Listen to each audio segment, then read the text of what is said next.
It is time, you guys. Okay, I'm sitting here surrounded by all my palettes. It is so freaking many. And I thought I would do a collection slash declutter. I haven't done one of these in a little bit. It's been like over a year. So I'm excited, kind of in the spring cleaning mood, to not only show you everything that's in my collection, but I am planning to declutter. How much, we will see. Obviously, I have quite the collection. I do YouTube as a full-time job, and I've been collecting palettes for a while. So some of these come into PR, some of these I buy for review. I love my makeup collection, but I do want to actually declutter some of these. I just want to keep the palettes that are the most relevant to me, that I feel like I will either use, that I will use as comparisons, that just has a function for me, and for everything else, I'm ready to pass it on. And I have tons of friends and family who will happily take these palettes off my hands. So I'm hoping it'll just be like a fun, relaxing video to watch. I know you guys love my collection and declutter videos, so I hope you will enjoy this one. Let's just get into it. All right, starting in alphabetical order, my first brand here is Beaute, and I have one palette from them. I think I got this through a BoxyCharm, I want to say. So this is the Smoky Rose palette. I think this one's really pretty. I haven't used it a ton, but I do like this color story overall. I'm not going to swatch everything because we would literally be here forever, but there's some pretty shimmers in here.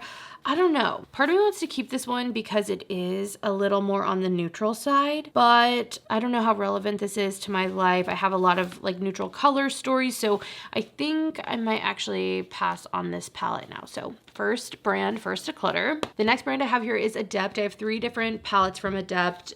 Let's talk about these 2 first, just because they're not the traditional ones. So I did buy the Ninhydrin and the Plain Jane.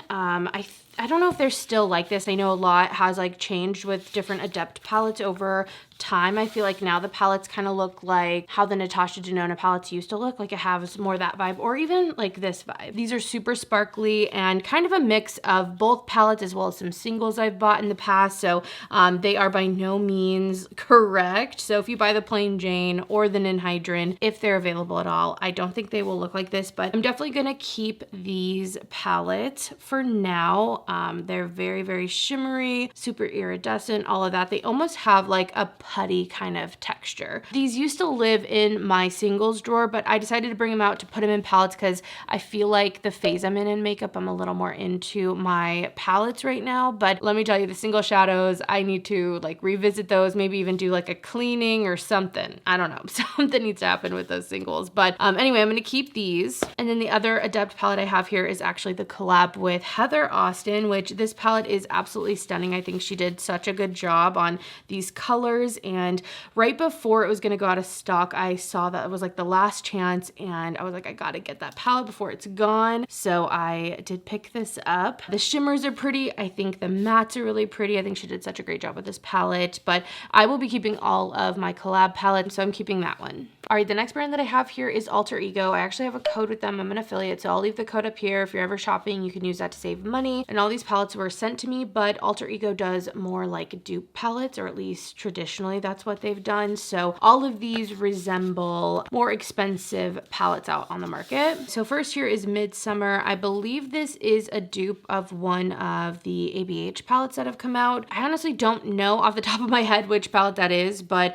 I do overall tend to really like the Alter Ego palettes. I think they have really great quality, and again, really affordable pricing if you're not wanting to splash out on real expensive palettes, depending on your budget or just whatever your priorities or preferences are. Next here is the Mirage palette, and this is a dupe of the Huda Beauty Empowered palette, I believe. Okay, I don't know why I'm swatching everything. I said I wasn't gonna do that, but there are a few little swatches of that one. Next here is the Harmony palette, and this one is a dupe for the Natasha Denona Retro palette. I feel like Alter Ego does a lot of the Natasha Denona and the Huda Beauty palettes. I think this is my favorite coastal, and that's because this is a dupe of Huda Beauty Rose Quartz, which I feel like, you know, for those special flaky shades, they have some really nice contenders, I guess. Like, I think these shimmers look really good and definitely give you that same vibe vibe with the iridescence and all that the rose quartz gives. I tend to always prefer an original, but again, I know everyone's budget and also priorities don't always line up with the price point of those. So I love that there is like some nice affordable options out there. And last here, this is Sakura, and this is, I believe, yeah, the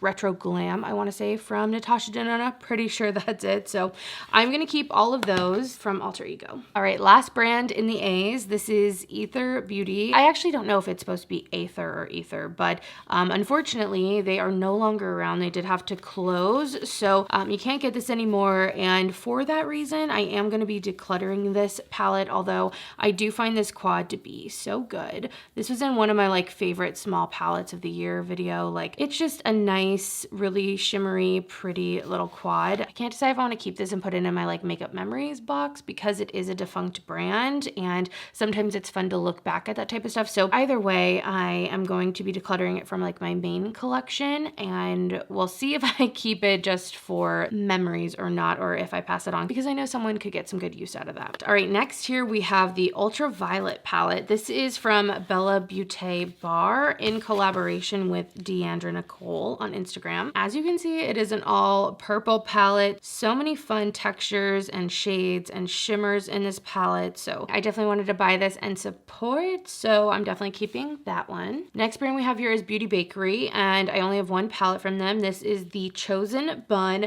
And if you're looking for a neutral, I feel like this is so underrated, you guys. This palette is so pretty. The shimmers are a little bit more of that smooth texture. So they're a little bit thin, but super duper sparkly. I really love the tones in here. It's very neutral, but has some more like cooler leaning neutrals. Like, they're still kind of warm, but you know how it was hard to get cool tones for a while because everything was so warm toned? I felt like this was around when we still weren't getting like gray palettes, you know what I mean? But anyway, super pretty shimmers. I think the mattes are really nice as well, so definitely keeping that one. I wish it was smaller. I don't necessarily love the like size of it for a 9 pan, but I definitely get some pretty looks when I use this, and I think it's just a really pretty color story, so keeping that. All right, on to another B. This one is Beauty Bay, and it is the only Beauty Bay palette that I own. And this one is the, what is it called? Book of Magic palette. I feel like this one was so popular when it came out. Let me open it and just show you guys what it looks like inside. But I remember people going crazy for this. Like, I don't know. I know like Beauty Bay still is doing their palettes, and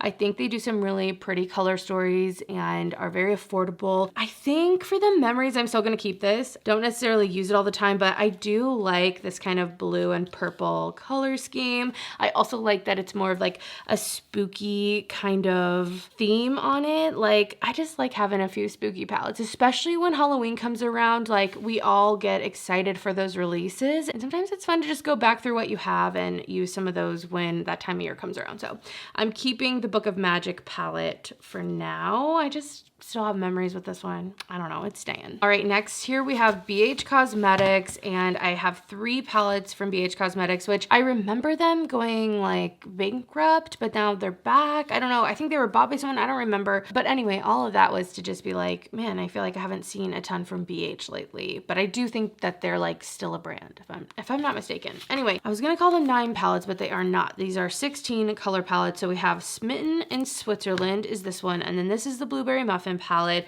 I really liked these. I really think they're pretty. Part of me wants to keep them, but I think I'm gonna pass them on. I mean, I think that the Blueberry Muffin palette is so cute. I don't think you can get it anymore. I think it was kind of limited. Same with the Smitten in Switzerland. So for those reasons, as much as I love them and I think the color stories are good and I actually like the quality as well, I think I'm gonna pass these on for other people to love and use. So those are gonna go. As for the Zodiac palette, were you there? Were you there when everyone was loving this thing? You guys, I am not ready, okay? I'm not ready to part. This is one of the older makeup memories I have left in my collection. Like, you know, I've done declutters over the years, and so as things get old, you kind of pass things along, and things eventually, I feel like, kind of make it past their point and all of that. So I don't have tons of super old things, but this is definitely one of the older products in my collection, and I still want to keep it. I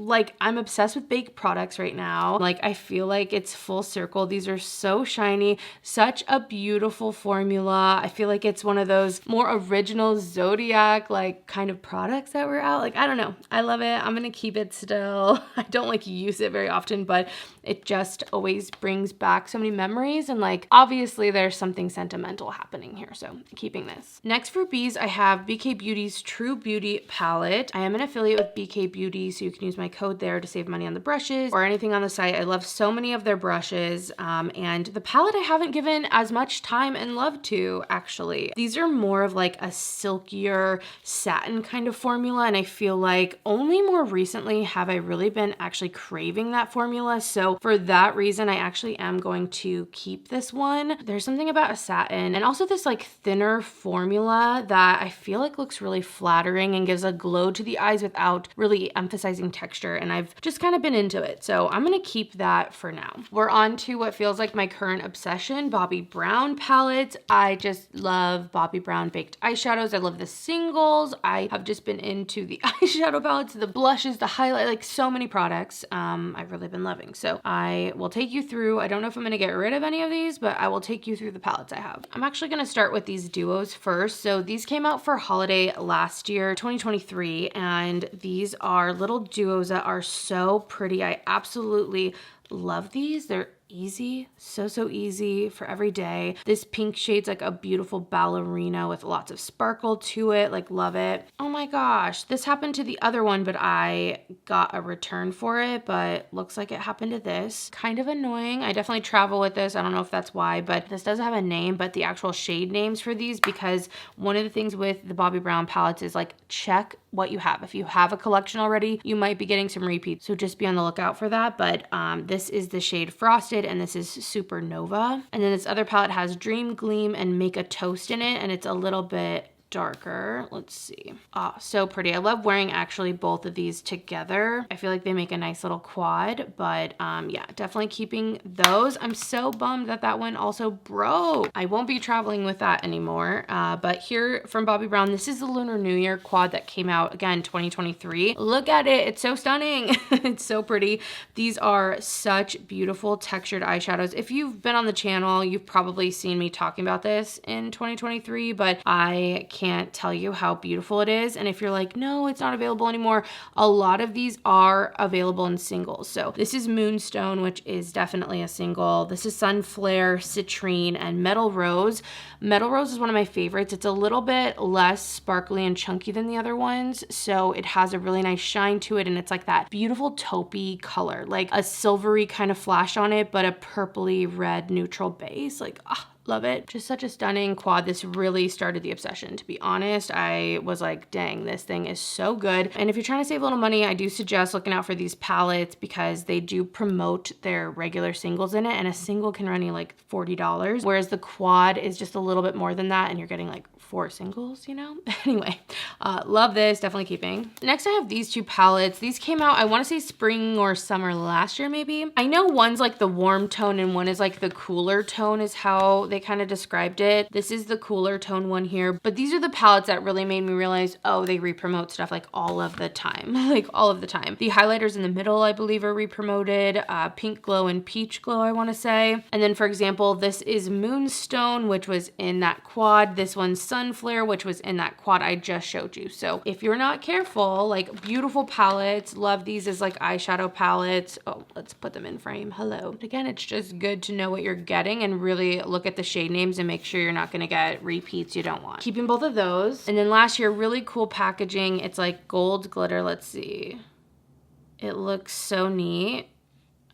I really think it's such fun packaging for Bobbi Brown, but this is more of a Celestial collection they came out with last year. It was like around holiday, but I do not understand how they really launch stuff because some things are only on their website, some things I feel like are only at department stores, some things are only available in other countries. It's just kind of hard to keep track of, but I actually wasn't the biggest fan of this color story once I got it in. You know, it's just really light, and there are some like more fun shades. This is like a duochrome pink. We have Moonstone in here again. I'm telling you, California Moonstone is like a classic or just like a really popular shade. It's like that champagne one. So I think they re-promoted a lot because people love it, which I get. But again, like be careful. You're going to end up with like the same 5 Bobbi Brown shades that are beautiful, but like you don't need that many of them. So this one I'm keeping honestly for packaging. I just think it's so pretty and I do different things on Instagram. I don't know. I want to keep it for now, but was definitely disappointed with the inside. All right, we are on to the C's and we have Charlotte Tilbury here. I have 4 different palettes, 3 of the quads, and I also have the holiday palette. This one came out for 2023 and I love the packaging. I think it's really pretty. And unfortunately though, I did not love the inside. Like I don't like this palette in quality. I actually love the mattes, but the shimmers, I was just so excited for some really ethereal, beautiful shimmers. And I just felt like these were kind of heavy. They just didn't work for me. They're also like have hard pan. I don't know. It wasn't the formula for me. But I am going to keep this for now because I want to like maybe compare it to what she's going to come out with next year. Again, I still like the packaging and stuff. So I'm going to keep this as a reminder, but I definitely don't suggest that palette. As for the quads, I have 2 that are, I believe, the permanent line. So this one is the Exaggerize. This is my favorite one. It's just beautiful. I get the best eye looks from this. It's usually like the same eye look, but I do really love the way it looks. So definitely keeping that one. Then this one is called the Golden Goddess, and I actually got this in one of the advent calendars. If you guys don't know, last year I opened up a lot of different luxury beauty advent calendars. It was so much fun. I'll actually leave the playlist down below if you want to check it out. If you have some time, there were some wild ones, there were some great ones. It was a roller coaster. But anyway, this is one of the products I got in there, and I actually really love this color. I didn't realize the Golden Goddess quad was, I guess, more cool toned. It's not super warm, and it's really pretty, so I'm keeping that. And then this beautiful star packaging I absolutely love. This is a limited edition one called Celestial Pearl is what it is. I don't know if this is available any longer, but it does have 4 shimmer shades. And then this one here actually has like a golden pink, almost like green duochrome to it. So that's kind of different, I feel like, for Charlotte Tilbury. Anyway, I'm going to keep that one as well. And that's all my Charlotte Tilbury. All right, speaking of all those advent calendars, this next one, Christian Louboutin, I actually got in the advent calendar from them. That thing was pretty dreadful, to be honest, but one of the best things I got is this eyeshadow quad. This is in the Hot Shade Chicks. What is it? Hot Nudes Chicks is what this is called. And the colors, to be honest, are pretty similar. Okay. They're so similar. I actually have used this quite a bit because I brought it with me traveling around the holidays. This is like a golden color with maybe a little bit of pink. And then this has a more orangey, warm base on it with a golden color on top. So I usually use them together when I'm using them. As expensive as this is, the formula is pretty nice. It's a little bit thicker, but still on that powdery, satiny side. So it's not overly shimmery and it doesn't have like a metallic look on the lids, but yeah. I'm going to keep it for now. I'm going to keep that for now. Next for C's, we have Clionadh Cosmetics. If you guys are like new to indie brands, this is an indie brand that does some really beautiful duochromes, multi-chromes, really sparkly iridescent shades. It's called their Stained Glass collection. I highly recommend. Those shadows are beautiful. And I feel like both these palettes have something like that going on in them. So this is the Dragon Fruit palette. It is in collaboration with Emily Violet Marie. And I love this. You guys have heard me just rave about this palette, but it's all shimmer, which I'm obsessed with. And I just think it has the juiciest colors. Like a chartreuse green, absolutely stunning. There's a lot of pinks, and initially I was like, oh, is it like too many pinks maybe? But I love all of them. They all have a different texture. They all have like a different shine on them, a different flip on them. So I love this, especially in the summer. I think it's just perfect for that, but I love it as single shadow looks. I love it as a companion palette. It just is super inspiring to me. And I just find these textures, again, really inspire some pretty looks, remind me why I love makeup. So obviously keeping that. And then I did buy the Deep Sea Treasures palette when it came out, and this actually has like the same pans as the Stained Glass collection from them, and I just thought this is so pretty. It was expensive. These shadows are not cheap on their own, and they definitely weren't cheap in the palette, but I thought that it would be nice to even potentially use this to be able to trade my other shadows from them into it. So yeah, I'm definitely keeping that one. It's a pretty little palette, especially if you like duochromes, all that, and more of these like sea kind kind of tones, lots of blues, purples, greens going on. All right, if I'm not mistaken, next we have ColourPop here, and I have quite a bit of ColourPop. I do get some ColourPop PR, so that's definitely in here, but I also have some stuff I bought myself, some older stuff, some newer stuff, and I do have like a drawer just dedicated to ColourPop palettes. So I definitely have the space for them, and there's definitely a part of me that wants to keep like every little thing and just like have it. But as we all know, ColourPop releases a lot, so I don't know. I think I can narrow at least a few things down, but let's go through what I have from them. First here I have these little 5-pan palettes. They kind of look like the Natasha Denona ones, but I believe these came out with some kind of like Y2K collection. I don't know. I can't even remember at this point, but I think I'm gonna get rid of these. The shadows in here are actually removable. If you don't know, the ColourPop palettes, a lot of them, I think except for maybe these quads, to be honest, are all just magnetized in, which is kind of fun because if you can find similar pan sizes, you can swap things out, kind of make your own custom color stories, really revive and like breathe some new life into your palettes and stuff. If you have a big collection, maybe something to consider. And I usually just like mark the back so I can put them back how they were if I want to. But anyway, with all that being said, I'm actually going to get rid of these ones just because I never really like the packaging on these. Like they're just like hard plastic. I don't know, weren't my favorite, and I can definitely pass on them. I think it's actually going to be the same thing with these quads. I did really love the idea of these quads, and you guys know I love a small color story, but to be honest, I tend to reach for a lot of other shadows and formulas than ColourPop, and I just don't feel like these quads are going to get the love. So even though they're pretty, I'm going to pass them on. This one's Tender Loving Cancer. This one's probably my favorite one. It reminds me of that Charlotte Tilbury quad actually, and it is like a Virgo. This one was not a part of the Zodiac collection, so it's called Gotta Agate. And then last here, this one's called Peace Love Libra. So I'm going to actually declutter all of those. All right, next I have these 3-pack of palettes. These all kind of came out in a set. First, it was just these two, so Twist of Slate and Set in Stone. I believe I've rearranged them. I don't know. I don't think I put them back, but I believe this is my custom palette between both of them. They kind of were going after a bit of the Patrick Ta palettes because they have these like cream primer shades or whatever in them. Where's the other cream one?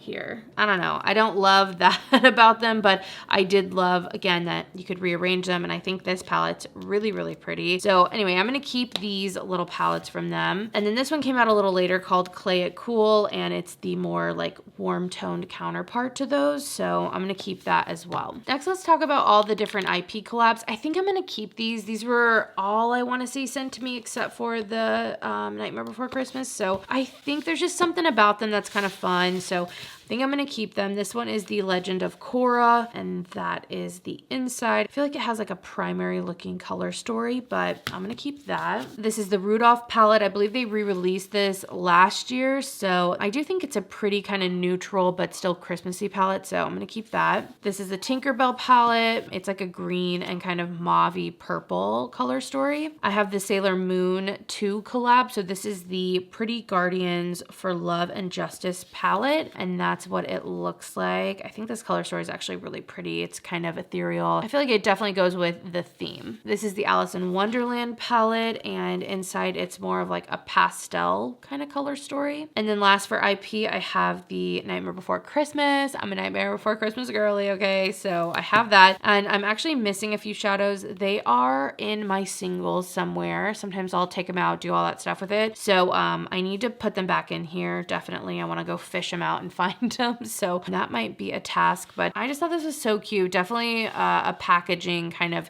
makeup as merch moment, but really cute, keeping obviously that. And those are all the IP collabs I have. I do have a few of the bigger palettes from ColourPop. I want to say these were all sent to me, so I have Fade Into Hue, which is like the rainbow one. I think I'm going to keep all these bigger ones as well. This is the Bare Necessities, but it is missing a lot of shadows, so it's like really not giving you an idea of this one actually. Again, I need to go through and try to put these back in. I can't remember if I labeled these. I really hope I did so I can figure it out, but if not, I might just have to make some made up ones and either pass them on at that point because they're not even accurate, or I don't know. We'll figure out what I do with them then. But this is Rock Candy. Again, we're missing quite a few palettes here. I think I was like duping ColourPop with ColourPop. I don't know.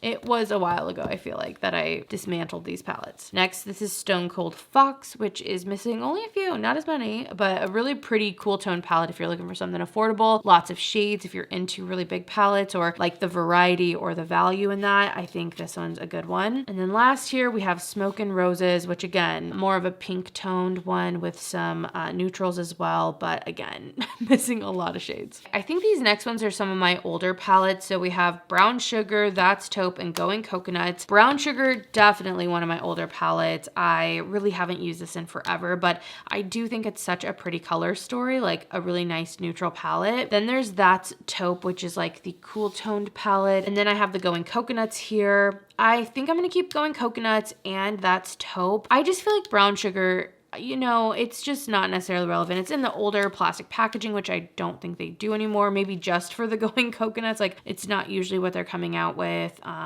Yeah, I think it's time, but I'm gonna keep the other two for now because I do love these color stories. Then there's these two. This is Of Quartz and All Amethyst. Of Quartz, I think, is such a pretty cool tone palette. I really love that one. And then All Amethyst is more of a purple. I'm gonna keep that one as well. I think it's pretty enough to stay in the collection. So those I'm gonna keep. I do have the At For Sight palette from Raw Beauty Christie. That was their collab, but look at this. Inside, what are these? Probably stuff from all those big palettes. So I don't know what's going on, guys. If I can try to put this palette back, I might do that. I don't know if it's going to be possible for me, but if I delve into my singles, I'm going to try to reconstruct this thing so it can go back to its original state, but I'm going to keep that for now. This is the Lush Life palette. I was so excited for this. It's pretty colorful, especially for me now, and I'm telling you, I was like in love with this color story. I still think it's pretty, but I definitely am not as in love. But I think for now I'm going to keep it. It's kind of fun with the different collections and stuff that they do. I don't know. I feel like with some of these palettes, if they wander into my life, like, I don't know, I'll just kind of put them in for the memes, you know? So anyway, this is the Heavy Petal palette. They sent this one out to me, so I haven't used this one yet. It's an okay color story. It has some warmer tones, some peaches, this burgundy, and then that like pop of lavender or like a lilac. I think one of my favorite palettes that's come out is the ColourPop 1111. I just think this one is so pretty. Like, I really do. It reminds me of the I Need a Nude from Natasha Denona. It's those kind of neutral leaning cool kind of colors, so definitely keeping this one. Definitely one of my recommendations from ColourPop if you were looking. I have Lost in Love. I actually need to open this. I haven't touched anything in here yet, but this was the Valentine's Day collection that came out this year. So it has, oh, it has a broken shadow in it. I didn't notice. Anyway, it's pinks, reds, some corals, very, very Valentine's Day themed, but I'm going to keep that for now. And then my last ColourPop, this one is Lust for Dusk. And I just love this palette when it came out. This actually got me to like want to place a ColourPop order. There was something about these like cooler grays with some purples, but then the warm tones that really got me. So I'm going to keep that one as well. And those are all of my ColourPop palettes. Okay, I don't know what this says, but I like had this feeling to bring back the brown sugar just for like,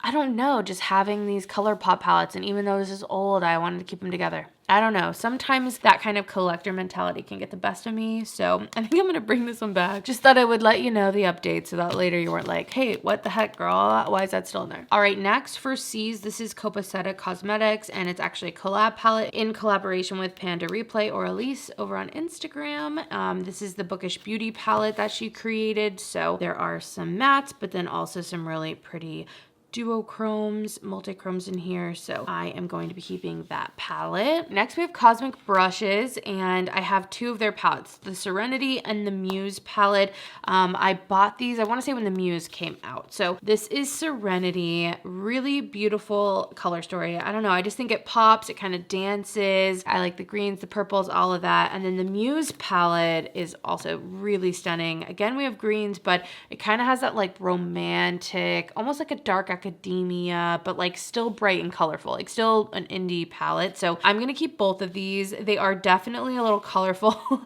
You guys know my taste has definitely kind of dulled out a little. I don't know. I'm just very into neutrals or just more pops of color, or just not wearing nearly as much color together as I used to. So for some of these mattes especially, there's a lot of really beautiful colorful mattes, but those are a little harder for me to wear, but still keeping these palettes, I think they're really, really pretty and they're super affordable. Next here we have my Lone Little Covergirl palette. This is one of the 4 pans, and you know, I've been using this a little bit. It's just okay. Like, this thing is so expensive, you guys. The drugstore's prices are so expensive. And like the pigment on this, I think it's very wearable. I could totally see someone being like, this is the pigment I want. I get it. Like sometimes you just want a barely there, almost nothing shadow. And if you want that, this can give it to you. But I just can't believe these are like $16 or $14. Like, I don't know. I want to get rid of this, honestly. Like part of me wants to keep it to be like, oh, for drugstore reviews or something like that. But I just don't feel drawn to this. And I just don't feel like I need it. So I'm going to give that. So I'm going to pass that on. The next brand for C's, this is the Cozzette Mini Palette. And this is actually kind of a cream formula in here. So you can buy these as singles, but they came out with this mini palette. I want to say maybe it's 2021. Oh my gosh, I have like shadow everywhere. Really, really stunning formula. So, so pretty. There are definitely some darker shades in there, like with darker bases, especially these jewel tones down here. But I absolutely love, like these two definitely have gotten some good use out of them for me. So I'm going to keep that palette for now. I think it's pretty. This next one is an absolute stunner. It's my only Danessa Myricks palette, and this is the Lightwork Volume 5. This was the holiday palette that came out in 2023, and it was the first Lightwork palette I ever picked up, and I'm kind of sad I haven't got the other ones. Like this is so pretty. If you're into dual chrome, multi-chrome, anything like that, and you want to shop just at Sephora, I know this palette can be expensive, but the indie shadows like this are just so pricey, and I think this is a stunning palette. So, so pretty. This is one of the shadows I really loved because it has like a neutral kind of, I don't know, it has something neutral going on. It's like easier to wear, and I was like, well, for that shade alone, I know I'm gonna get use out of that one. And then I have all these fun colors, and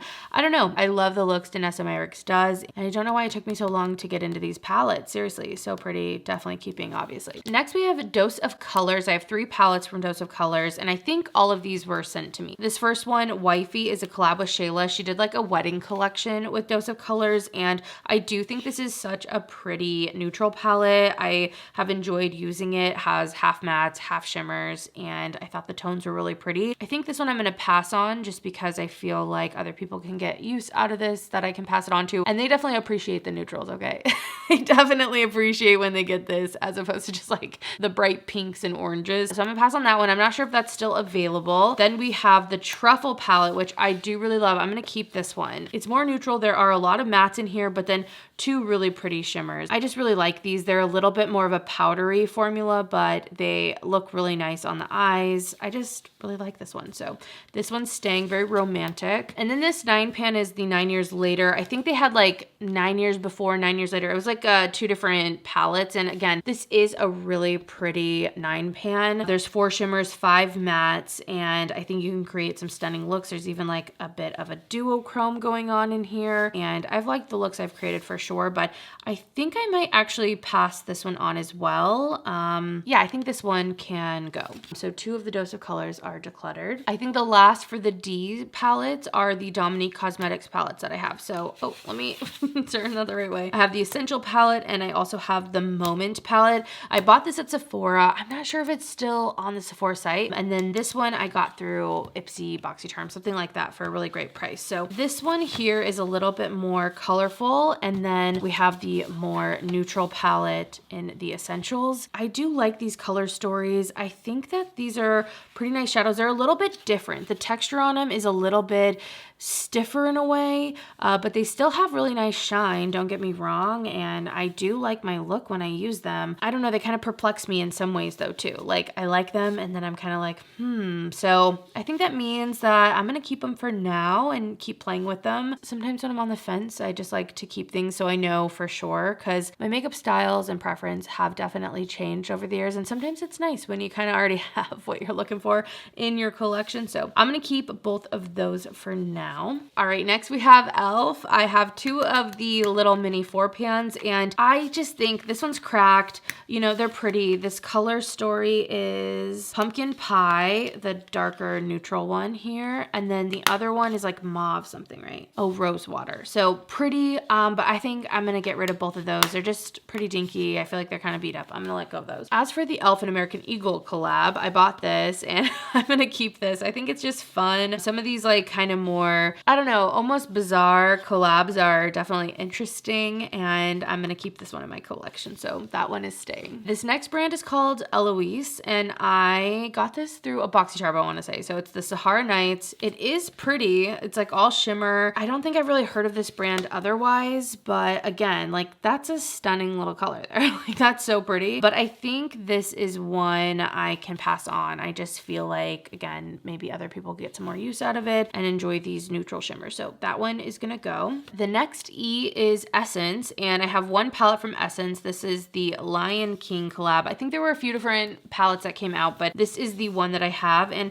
you know, I was kind of shocked by the quality of this. Like I felt like some of these had some nice shine and like texture, just some things I wasn't quite expecting from the palette, but I think I can pass this on. I just don't see myself really reaching for this one. So I'm gonna pass that on. The next brand here is Fantasy Cosmetica. This is an indie brand, and these were all sent to me. I think there might have been another one that's come out, but there's the Bard, Druid, Fighter, and Sorcerer. It's all kind of like fantasy themed, and I think these are some really great palettes. If you're into any of these color stories, I've really enjoyed the formula. So this one is the Bard. I think Druid is my favorite, although this shadow has been through it, but I really just loved this like darker color story. I thought it was so pretty. The Sorcerer has this like bright pinks to it, which I think is pretty unique, and some like ethereal shadows. Kind of reminds me of like a mermaid, cotton candy mermaid vibes. And then Fighter, actually Fighter, oh my gosh, yeah, Fighter's the best. Or just my favorite color story. I mean, I think you can tell I really loved the colors that were in here as well. Like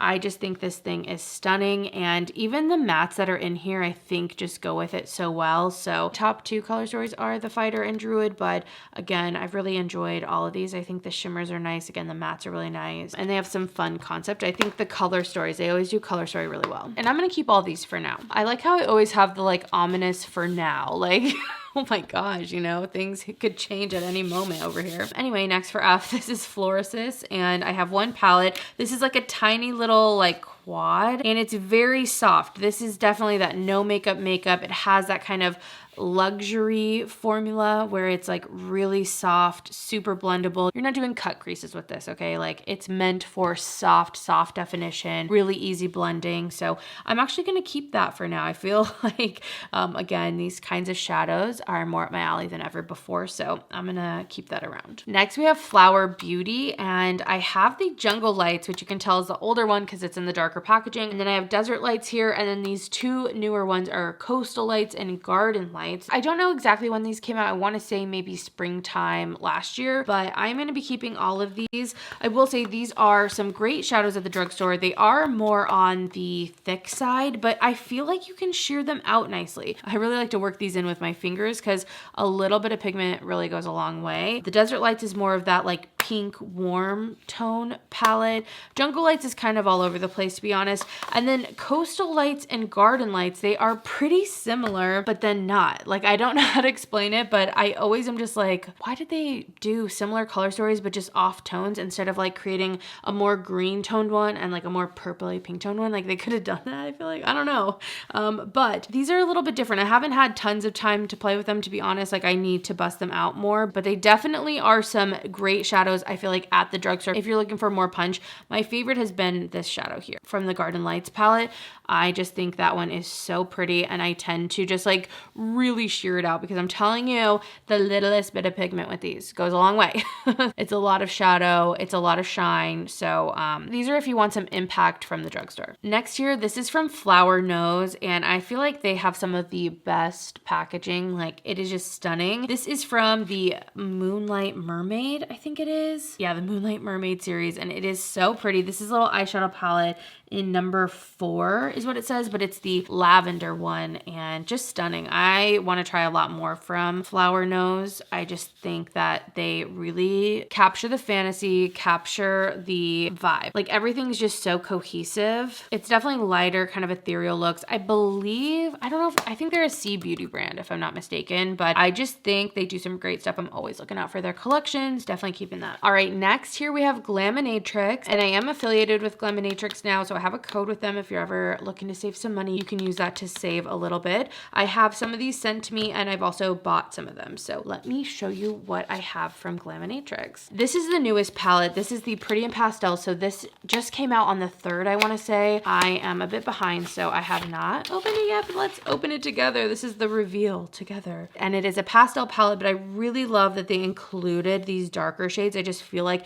it makes everything so much more wearable and workable for tons of different people and tons of different looks. So love that. Lots of mattes in here. Haven't even swatched it or anything. It's like brand new. Oh yeah, they tend to have really pigmented mattes, so I feel like even for pastels, those are so pretty. Then these top rows are more shimmer, and that is what I really love from Glaminatrix. They just do amazing shimmers. My favorite, you guys, I love the single shadows that came out last year. The Creatures one, Glimmering Creatures, the first one, Glistening Creatures, love those singles, okay? I wear Fox all of the time. Those are literally so good, so highly recommend those. But there's a little sneak peek into the Pretty in Pastels palette. I also, you know, it's so satisfying. I love when the rows match up in color. It's just so pretty. Definitely need to bust this one out for spring. And in no particular order, next we have the Silent Night palette. I bought this one myself. I don't know, I was just feeling a Christmas palette at the time. There are some fun colors in here, mattes and shimmers. So yeah, these shimmers, I'm telling you, are literally no joke.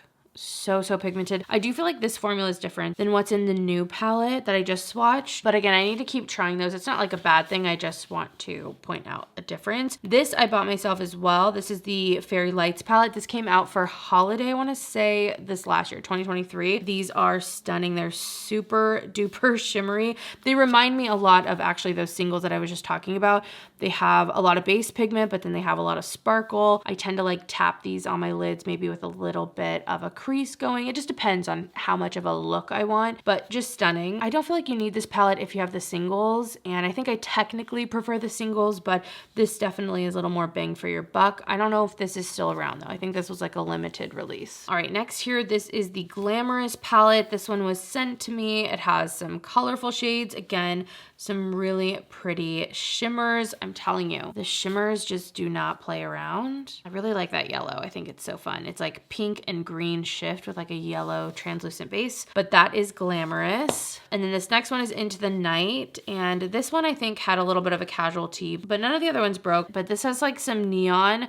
The pink here, I know it looks a little sheer, but I feel like I can build it up totally fine. And then the Moonlight color also is that like neon yellow kind of pigment. So I think those are some fun pops in there. I would say that one's a little bit more of a challenging color story overall though. Then we have the Rich Romantics palette. I think this was a more recent release from them, and there are some really pretty shadows again in here. These remind me, and again, it's not a bad thing, but these are more similar to the shimmers I feel like in feeling to the newest palette, that Pretty in Pastels. But these have some pretty shifts on them, and then there's some mattes. Then next here, this is the Sugar and Spice palette. This one has like some neutrals and then some colors. Again, a little, I don't want to say a challenging color story because in some ways it is more neutral, but sometimes I feel like it's hard for my eye to know exactly what to do. But there are some like really pretty single shadows in here. Love that one. The palette that started it all for me though, this one I purchased myself, and I was so excited for this when it came out because it was an indie palette that was more on the neutral side. I just think this color story is so pretty. I feel like it's this perfect mix of colorful shades and neutral shades, of mattes and shimmers. Like this is like one of the standout palettes for me. I was super happy with this palette first time I tried anything from Glaminatrix, and I just love this. If this is still around, this is definitely my top pick. And again, I love those neutral single shadows. I think those are absolutely stunning. All right, next on the G's, we have Glamlite, and I have 4 Glamlite palettes here. It's kind of an interesting mix. I have the Ice Cream Social, Ice Cream Dream. You guys don't know how excited I was when I got this. I definitely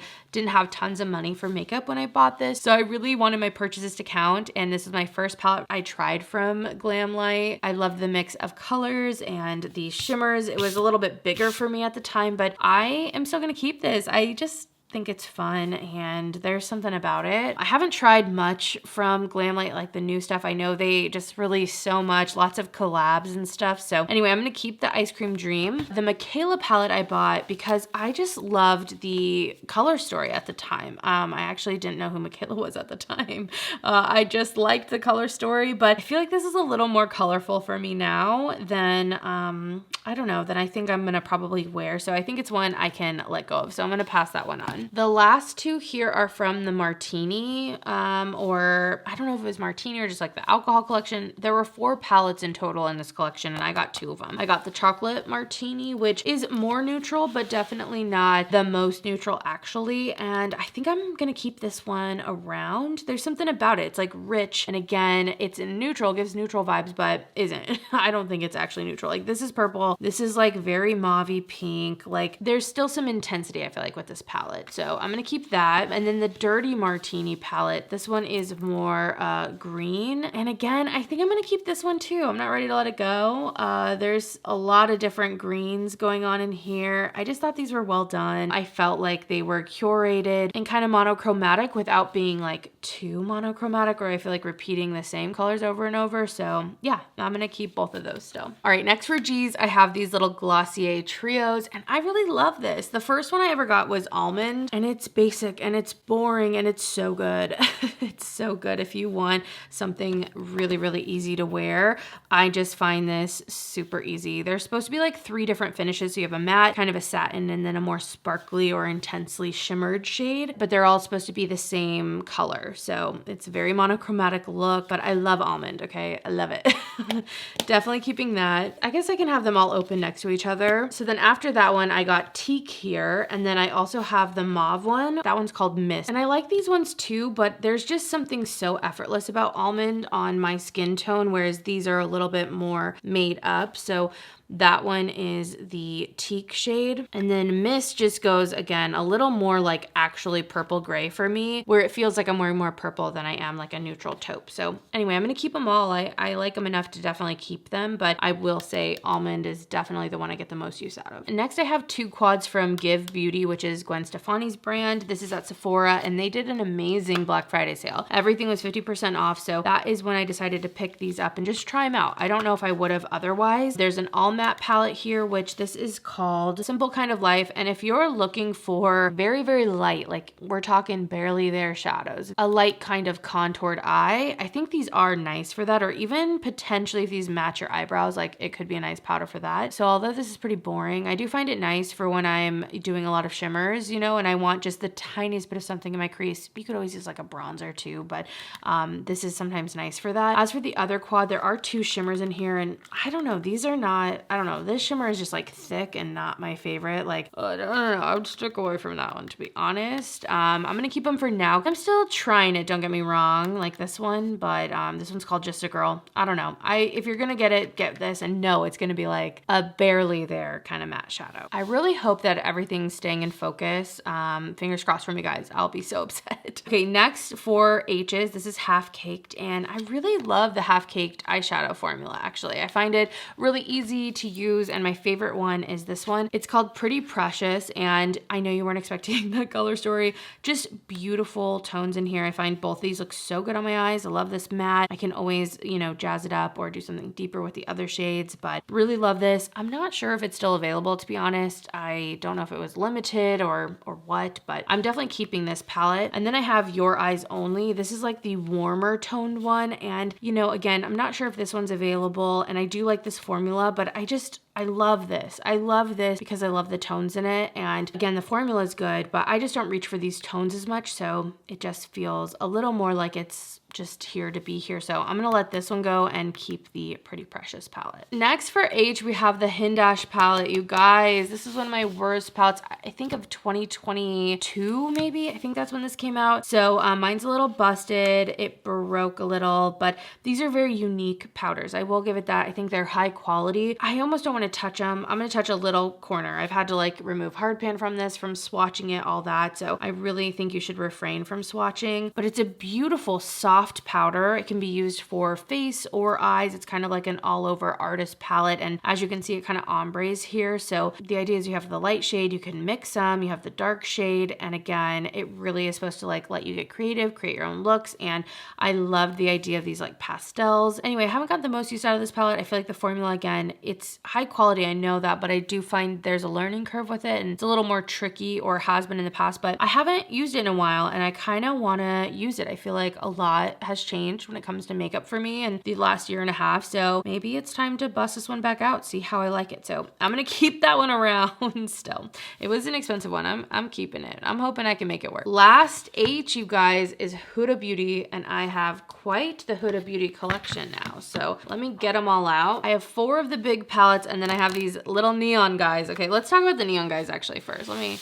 move these out of the way, zoom us in a little bit. So these neon palettes, there actually was a third one, and I decluttered that a long time ago. I had that one at one point, but this is the pink one. It has like pinks, purples, peaches in here, and then this one has more like oranges and magenta. There's also a green. These did get recalled. I'm not entirely sure why, to be honest, but they did get recalled. I think it's time for me to move these into the makeup memories drawer. Like I can't get rid of them all the way yet, but I know I'm not really reaching for these or using these. Like beautiful tones. I really do think that this was a pretty concept. I just gravitated to these as colors and as stories, but it is time to move these into a different section for sure. So those are gonna go for now. At least they're not gonna be in like my main collection. Then I have 4 of the big pans. I really like these. I think these are usually such high quality. I think they're some of the better, bigger palettes you can get at Sephora. And I think my favorite is Rose Quartz. I just think this one is stunning. Such beautiful shades. I love the iridescent colors. I love the tones in here, the pinks. I just think it's stunning. So love Rose Quartz. Definitely gonna keep that one. I mean, I'm gonna keep all of them, but that's my favorite. I don't know what my second favorite is. Pretty grunge. This one is really beautiful as well. It's a little bit on the smokier side. So you're definitely going for that look with these shadows. There's also a lot of matte, so you wanna know that. And there's also this like cream shade too. There's a lot going on, but I do think that it's a really pretty palette and a very smoky neutral type palette. Then Naughty Nudes, this one's also really good, more warm toned, kind of like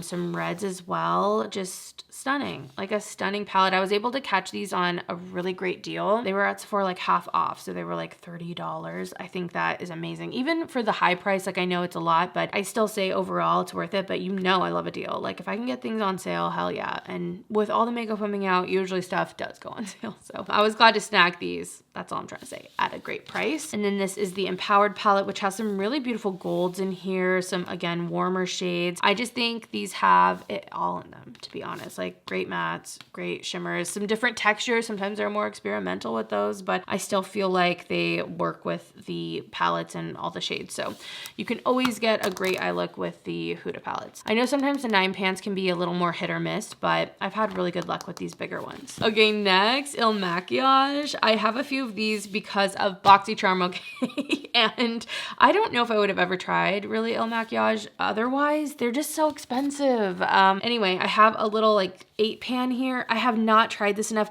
Thick though. These are thick eyeshadows, so I don't know how I'm gonna like them. I mean, I think the tones themselves are pretty, but I don't know how I feel about that texture, to be honest. I'm like, what's going on there? What is going on? On the back, it says this is the Color Boss Master Palette. So I don't really know. I mean, I'm excited to try also like the mattes even. They also have a bit of a thicker texture on them. Definitely unique. I mean, this packaging is heavy. This does look nice. It almost looks like a Makeup by Mario thing, but haven't given the shadows enough time yet. And then I have this little quad as well. This is the Color Boss Quad and Trendsetter. That makes me think this is something different. I don't know. I can't tell the name on that one, but this one is more of like those pinky shades. And again, I just need to give it a little more of a chance, to be honest. Like I have them already. I might as well really get my thoughts on them. So those are going to stay for now. Those ones are a definite like stay for now. Next, we have the Isamaya palettes. I have 3 of them. I initially started off actually with the Industrial 2.0. So let's look at that. I was going back and forth on this and I had a lot of you guys say, get it, it's so good. It's an all shimmer palette and I'm so glad with this purchase. I love this palette. How can can I do this? I don't really know. It's so stunning. I love every look I create with this. I feel like this is it's just so good. Lots of different textures. Some things are more chunky. Some things are more pieced out sparkle. Some things have more of like a soft, like a almost silky nature to them. They almost feel like a cream. There's just a lot going on and I just love this palette. I think it's like a weird color story. I didn't know when I bought it how much I'd like it, but as one shadow looks, as little toppers, like I'm always inspired by this. I love just adding a little shadow here or there from this. So I love this. And this is what made me want to try the other palettes. I was like, what am I missing? What did I maybe pass up on? And I have to say, this is definitely by far my favorite one still. Like, I don't necessarily regret these. I'm glad I know about them, but I would say Industrial 2.0 is the one. This is the first Industrial palette, so definitely more on the grungy side. And again, there's lots of different textures, but there's something about that 2.0. I do think it's like an improved on formula, to be honest. This is like a little bit thicker, still great, so pretty. Don't get me wrong, do not get me wrong, but I really love the silkiness that's in there. It really feels high end, really luxe, and almost like if a designer brand like really got creative, you know, with the colors that they're actually doing, with the shifts that they're doing, and also the textures. So this is Industrial 1. I'm gonna keep that. I'm keeping all of these. But then this is the like Wild Horse or Wild Star palette. Okay, this is probably my least favorite one. There's some mattes in here. The whole center is like a black matte. I mean, the shades are pretty, don't get me wrong, but I feel like I just use this one the least out of everything. Although I feel like these textures in some ways, in the actual feel of the eyeshadows, remind me more of Industrial 2.0. But I don't know, there's something about it. It's kind of interesting. Definitely a very whimsical packaging on this one. If you want to know my ranking, I think I'd go 1, 2, 3. I think that's how it would go. Definitely this by far though. I really, really love that palette. Next for eyes, I have one palette from Adept Beauty. This was, I think, Addison Rae's brand. It was sold at Sephora for a second. Another defunct brand though. They're no longer a thing. I believe I got this through BoxyCharm, and I thought that some of the shimmers in here, like these shimmers on the side, were actually pretty nice, like more sparkly, my style, like I don't know, pretty good BoxyCharm palette for sure. I think I'm gonna pass on this one. It might go in the Makeup Memories again because it's more defunct. I don't know what I'm gonna do, but it's not staying in the collection. It's just, you know, you can't get any more. It doesn't need to be around, but there's something like, it's a kind of a relic, you know what I mean?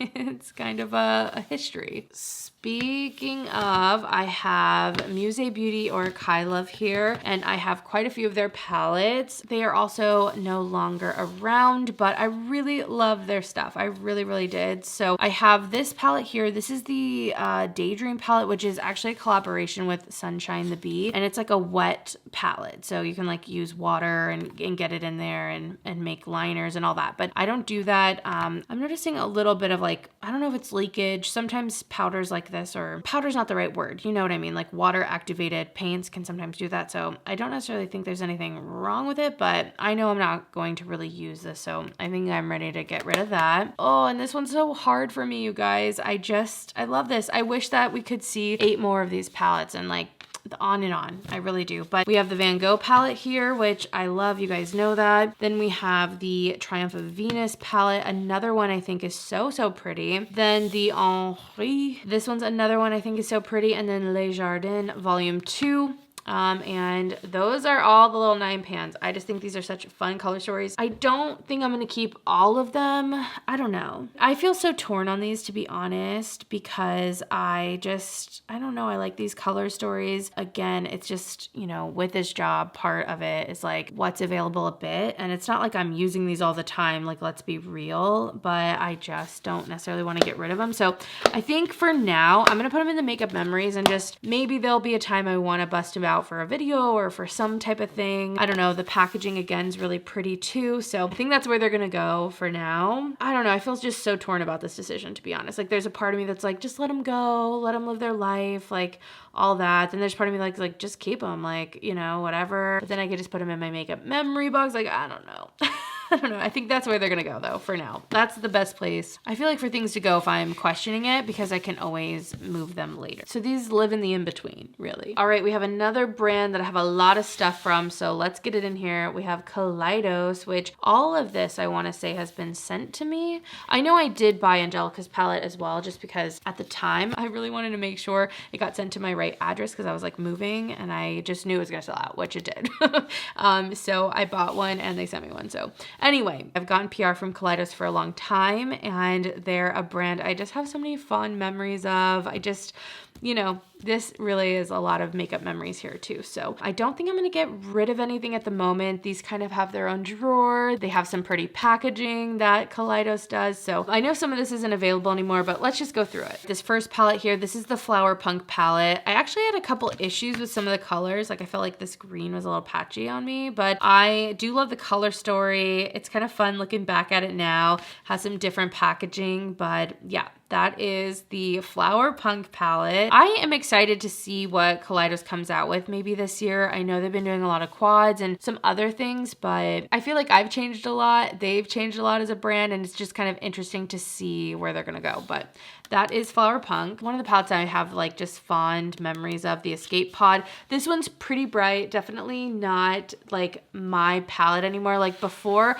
I'd be like, this is my perfect color story. And now I'm like, okay, it's a little bright, but it does have some really fun shimmery shades in here. I still think it's pretty, but it's definitely not in the love category like it used to be, just, you know, based off colors and all that, like what I actually wear on the day to day. But yeah, I'm keeping that Escape Pod. Oh my gosh, I hate how this gets caught. If you get that folded once, you are screwed. You are screwed. It's gonna be like that forever. Angelica's palette with them, Club Nebula, was also in that kind of same packaging. So this is what it looks like. This is really a pretty collaboration. It has some of those really fun topper shades, but then lots of mattes and dark colors to like build out a look. Very, very pretty. Lots of like different ways to go, but still very cohesive. So that's Club Nebula. I guess we'll talk about the Futurism palettes is what they're called. So I believe I have all the different ones that have come out. Let me try to get them in order. All right, here they are in order. Initially, I believe they came out with just the first 3.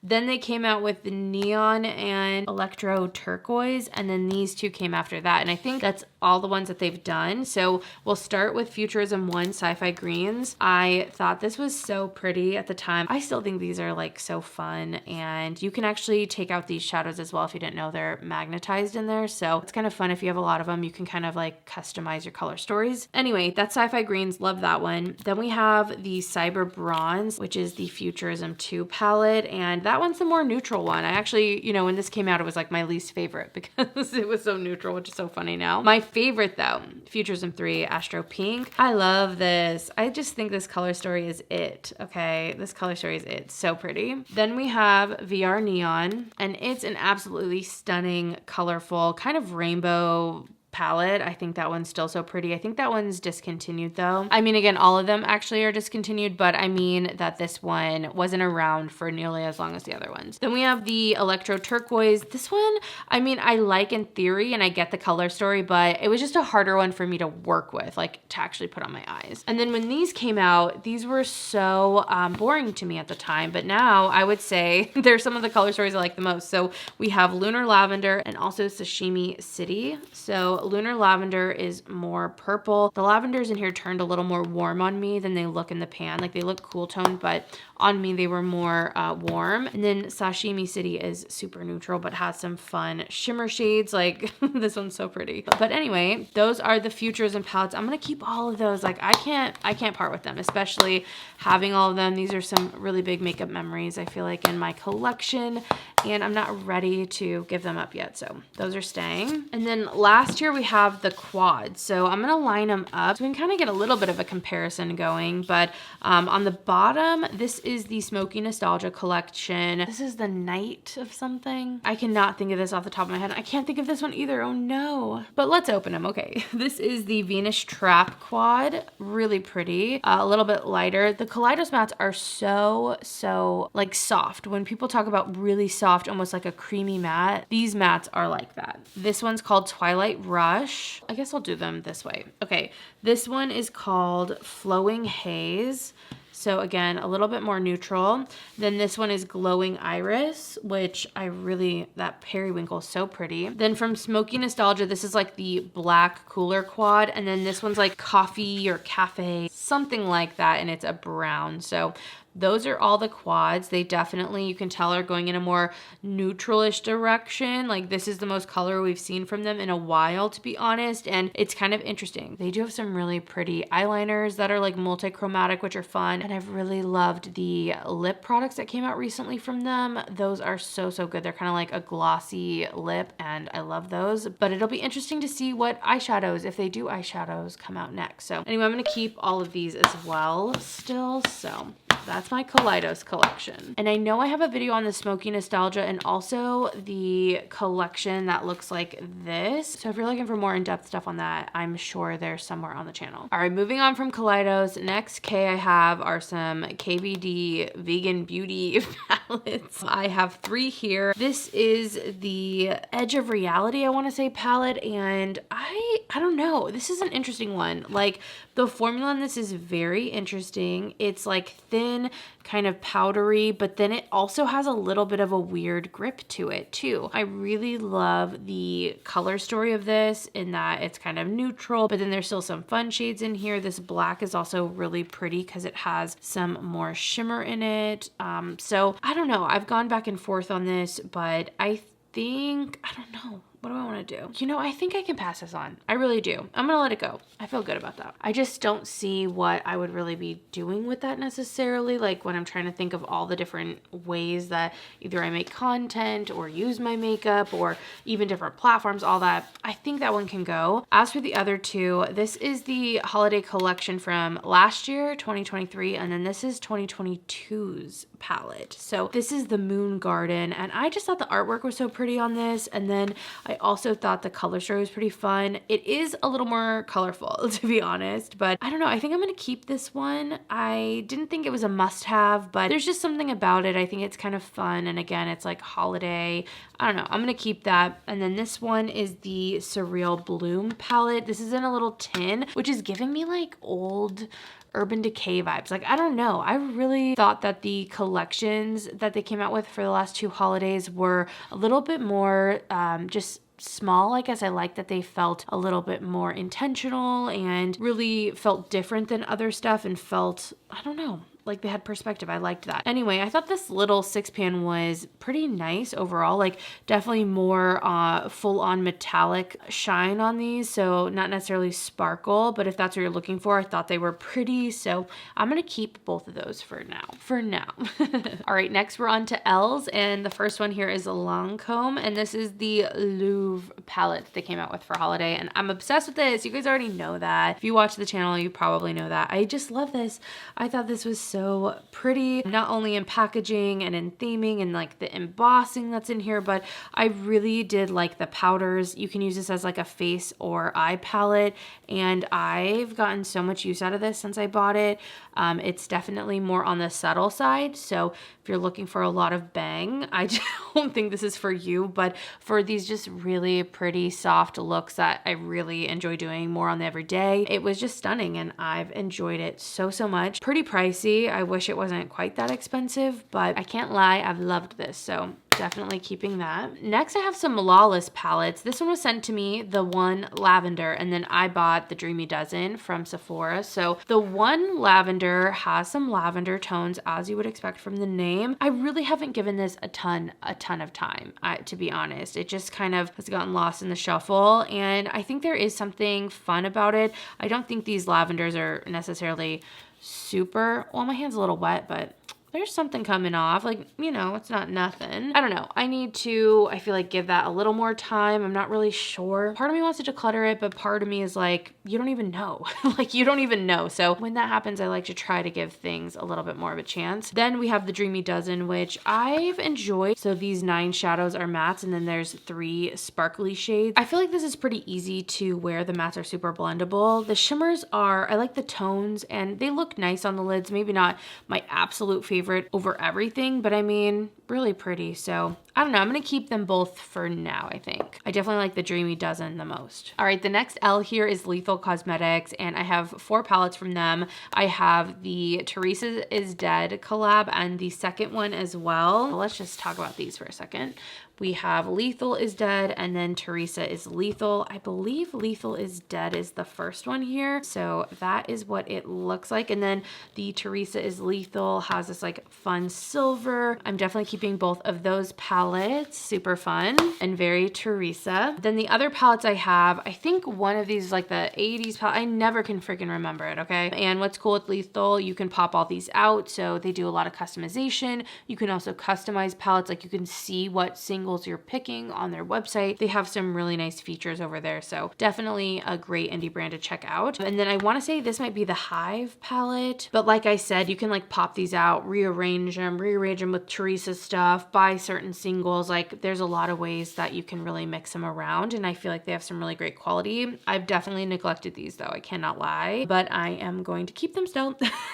But I definitely have neglected. They need more love for sure. Next for L's, we have LH Cosmetics, and I have 4 little palettes here. The oldest one that I have is one that I just think is stunning. This is definitely no longer available anymore. It's the Enchanted Secrets, and I just think this is so pretty. These are like duochromes, but the most wearable version, just like in the texture, it's super like lightweight. This color even reminds me a bit of how the shadow in the Lancome palette is, so I'm definitely keeping that. I just think it's so pretty, and it's definitely an older one, so keeping that. Then if you're really into sparkle, you definitely want to check out these little quads. The Shimmer Saga is my favorite of the 2. This one is stunning. If you just want a few like topper or like those iridescent shadows, you will love this. They kind of go perfectly with like different neutrals out there too.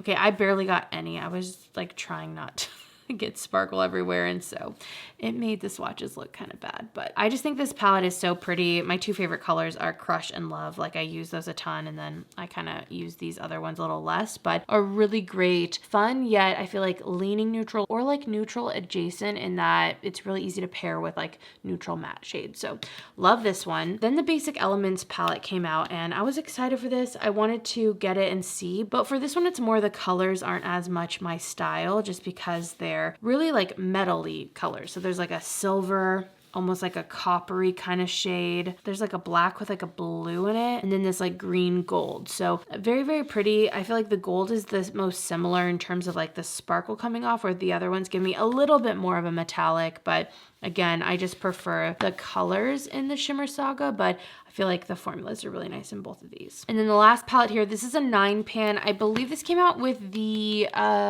Valentine's Day collection maybe. It had some like liners and stuff. This was sent to me, and I think it's pretty, but I think this is actually one I'm gonna pass on. There's a 9-pan from her that has like a gray and like a yellow that's really pretty. I kind of want to try that one, but as much as I've made some pretty looks with this, I think I'm ready to pass that on. So that one is gonna go. After LH Cosmetics, we have Lorac here, and I have, I don't know, I feel like this is quite a big Lorac palette for how much Lorac isn't nearly as talked about. They definitely had their moment, and I had all the Mega Pros at one point. I had a lot of stuff from Lorac. Okay, I bet you my family still has all those palettes. Okay, let's look at what we got here though.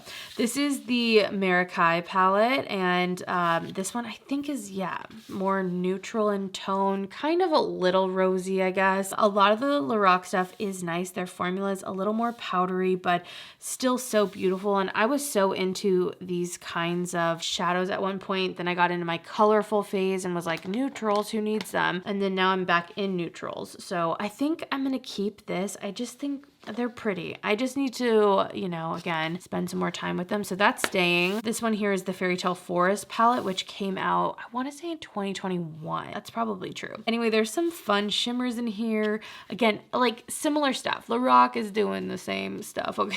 Like color-wise overall. But again, I want to keep that. I really loved the mini palettes, to be honest. And even though I say that, I think I might declutter a couple, okay? Because I have so many here, and the ones I use all the time, Mystic Oak, love, okay? I don't know if these are still available.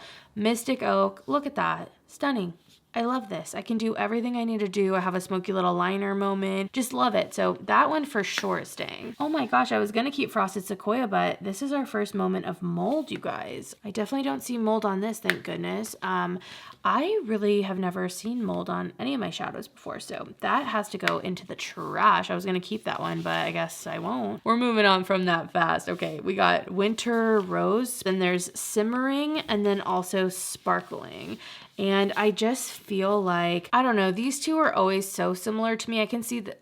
Oh my gosh, hello again. Absolutely terrifying. I can see obviously the differences in them, but I feel like they're kind of similar. So I'm like, do I need both of them? I don't know. And then Simmering is definitely warmer and kind of nice again as a travel. Like I do love these as travel. So I think I'm going to get rid of Winter Rose. This one, again, no mold. I don't see, I might toss this one to be safe because these all came out of the same collection, which has me absolutely terrified for Mystic Oak. But I'm telling you right now, I do not see anything sus in this one. I don't. So I'm just gonna get rid of both of these, like trash both of those because, you know, I'm not trying to give people moldy palettes, but I'm gonna keep these two and hopefully we don't see any more of that. Again, I've really never had a problem with that ever, so very interesting. Next brand here we have Lottie London, and these were sent to me in PR. This is called Honeybee, very pretty, and then this one is called the Jewel.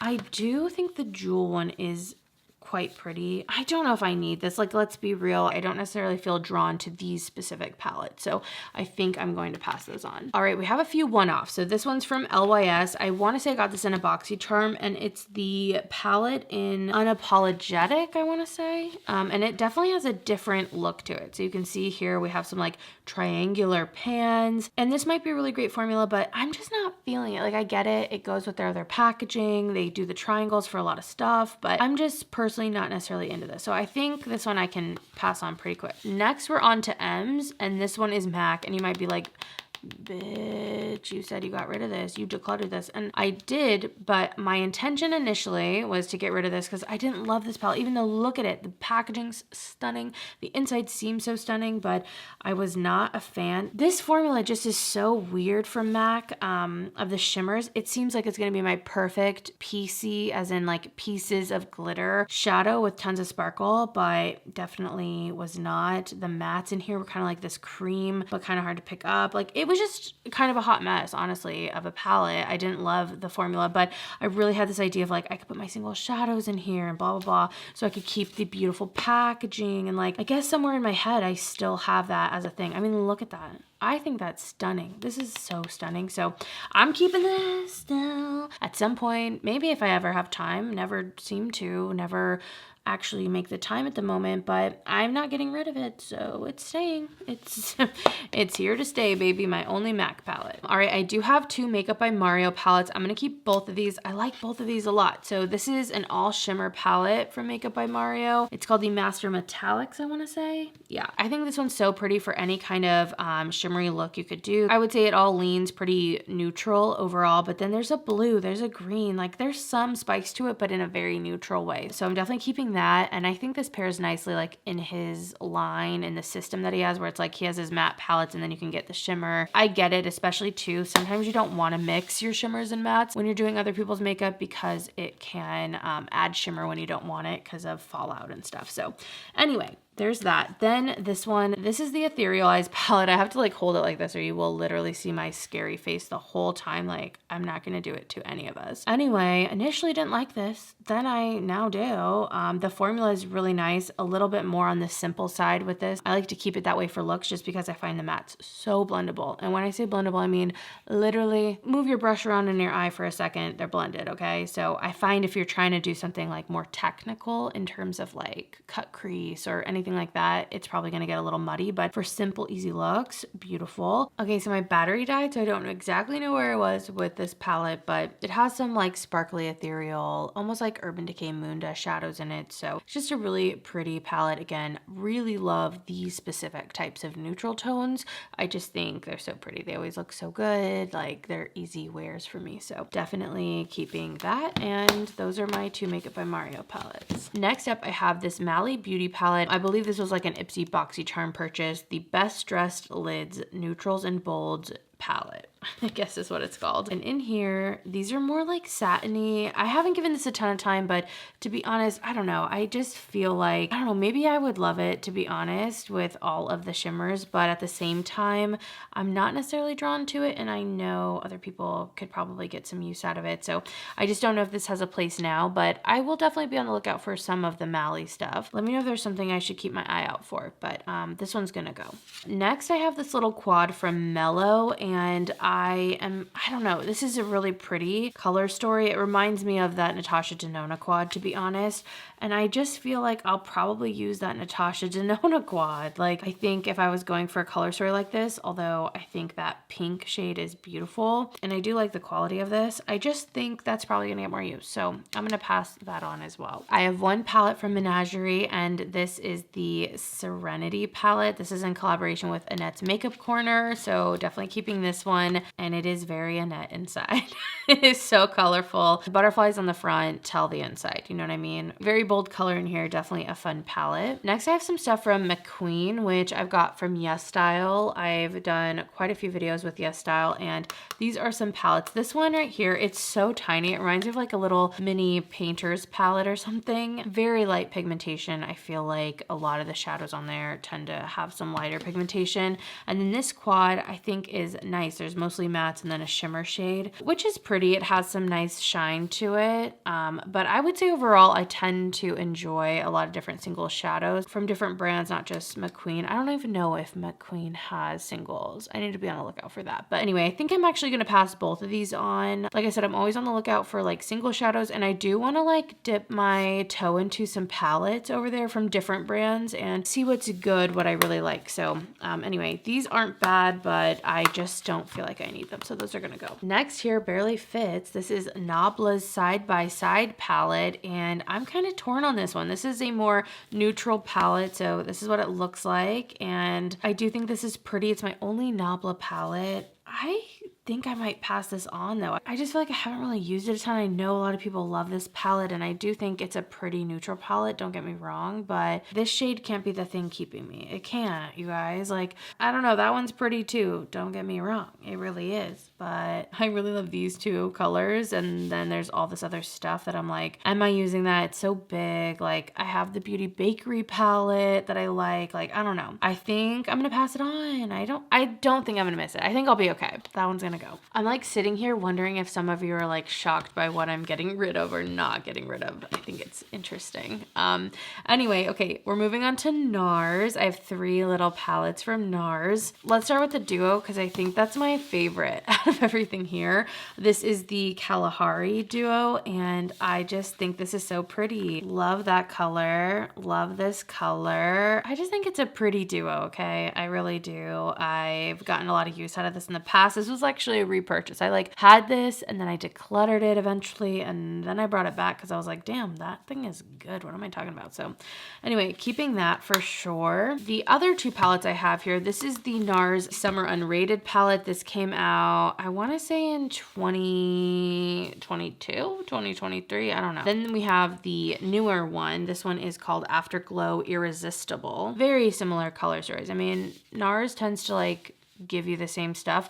I will say I feel like I prefer the Summer Unrated over the Afterglow just because I found these shimmers to just not be my favorite. I am gonna keep this still because this is like brand new. I'm telling you, it just came out a couple months ago, if that. So I'm gonna keep this even though I haven't had the best experience, but yeah, those are staying. Those are my NARS palettes. Now we get into one of the biggest categories of palettes, probably the biggest category of palettes, and those are my Natasha Denona. So we're gonna run through them, to be honest, because there's just so many. So I'm going to start with the midi palettes. I have so many of them. So first here, this is the retro palette. Really love that. I do have a ranking video. It's not completely up to date. It's like a year old, so it doesn't have some of the newest stuff, but I have quite a few Natasha Denona videos, and I also do have a code on her website that saves you 15%. That's LMB15. You can use that anytime to save money on Natasha Denona. So if you do, thank you. It's affiliated. But anyway, with all that, that is the retro. Pretty much without a doubt, easy pick. My favorite midi palette, the I Need a Nude. Like, I'm obsessed with this. I love this palette. Easy pick. I have to like put it away. You know, I could just do my makeup every day with this. without a worry. So love, love, love this palette. I have a whole video dedicated in depth.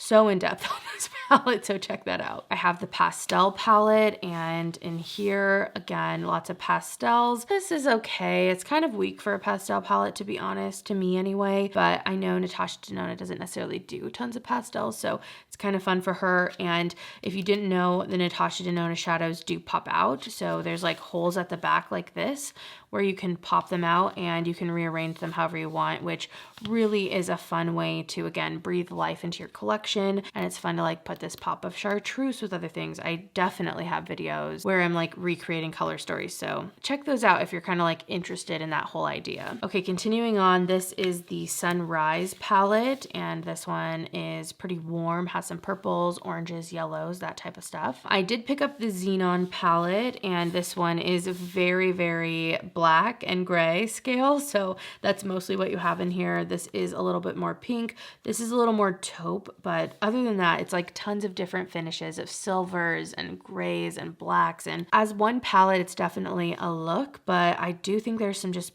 really pretty textures in here, to be honest. I was really surprised actually by how much I loved some of those textures. So that's a Xenon. The famous Glam palette. This is like the OG kind of cooler tone palette, although I argue that it's not that cool, to be honest. But this is the Glam palette. I definitely like that. I Need a Nude more. I do. And then we have the Bronze palette. This, I believe, is my first midi palette purchase, and it's pretty monochromatic, very bronze, but I do still love this. I think it's really, really pretty. Next, we have the Yucca palette here, and I think this one is pretty. It's definitely pretty green though. I will say you're getting a green look, but I love these chartreuses. I think there were some really pretty textures. I feel like this was the first time we were seeing like some of those textures brought into the midi palettes, at least to me anyway. And I think it's pretty. So anyway, Yucca palette. Okay, here we have the Love palette. It's having a time focusing, so let me open it up.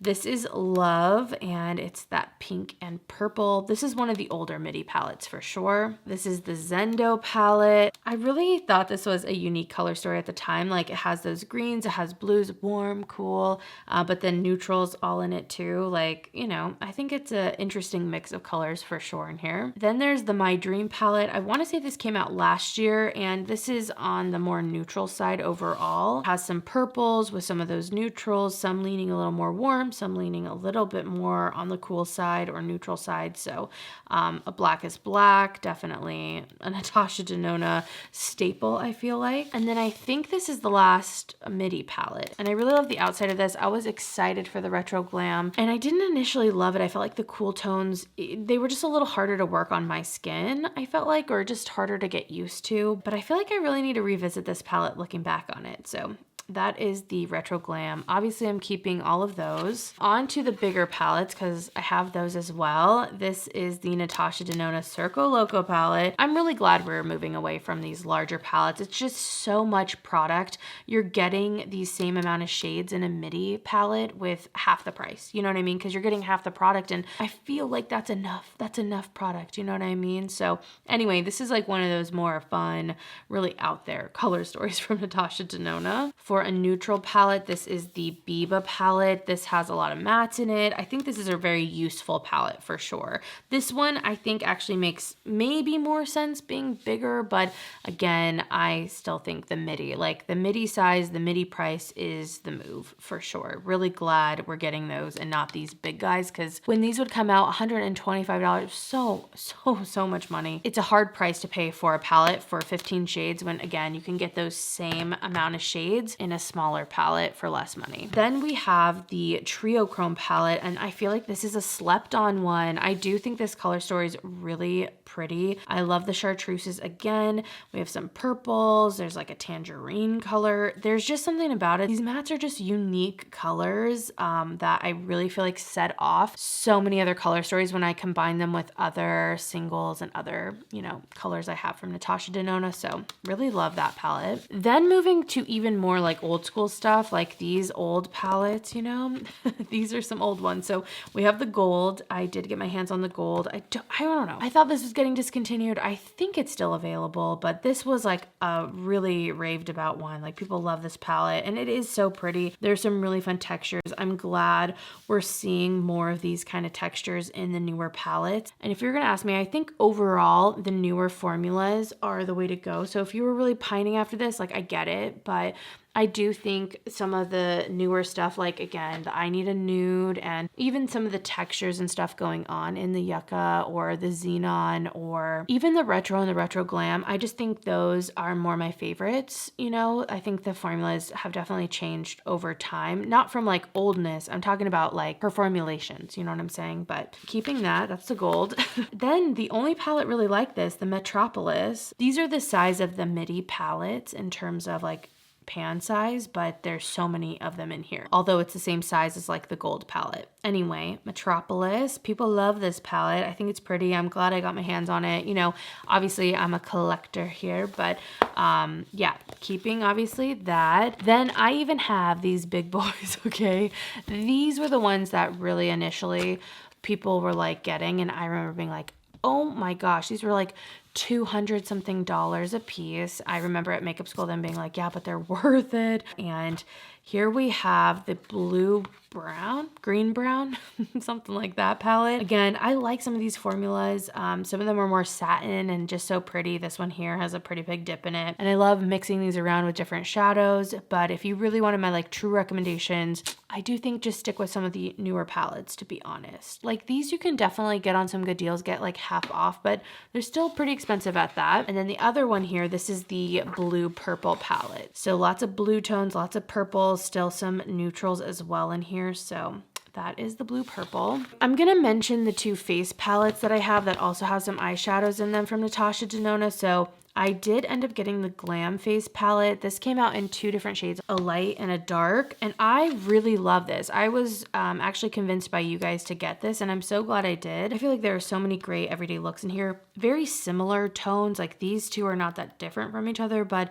I really like them. Super sparkly, some great mattes. I like the highlighter, like the blush. Like it's a nice kind of basic palette, has like everything you would really need, and then you can just pack a few little extras here and there for other things. As for this face palette, this is the new one. I did pick this baby up. Let me know if you want a video. I thought about doing a whole video on this and maybe some of the new releases, but I don't know if I'm gonna do it. But here's some of my thoughts, I guess, for now. I think it's ugly. I think this thing is ugly. The moment I saw these split pan moments, I was just like, ugly. I also was disappointed that we got a face palette with just one option. I know there's like two blushes here, but bronze and contour for how many people for who? What do you mean? Like, I don't know. I just feel like, what is this? Like, what is this? Anyway, shadow wise, I've been using these a little bit and they're just a little bit different. I think they're kind of like all a cream, almost putty, and I do like them. Like this is very sparkly, but I feel like I've just seen this shadow a lot and maybe done a little better in some of the other palettes. Like again, the Xenon palette, there's kind of something like this in the I Need a Nude. So I don't know about this one, man. I prefer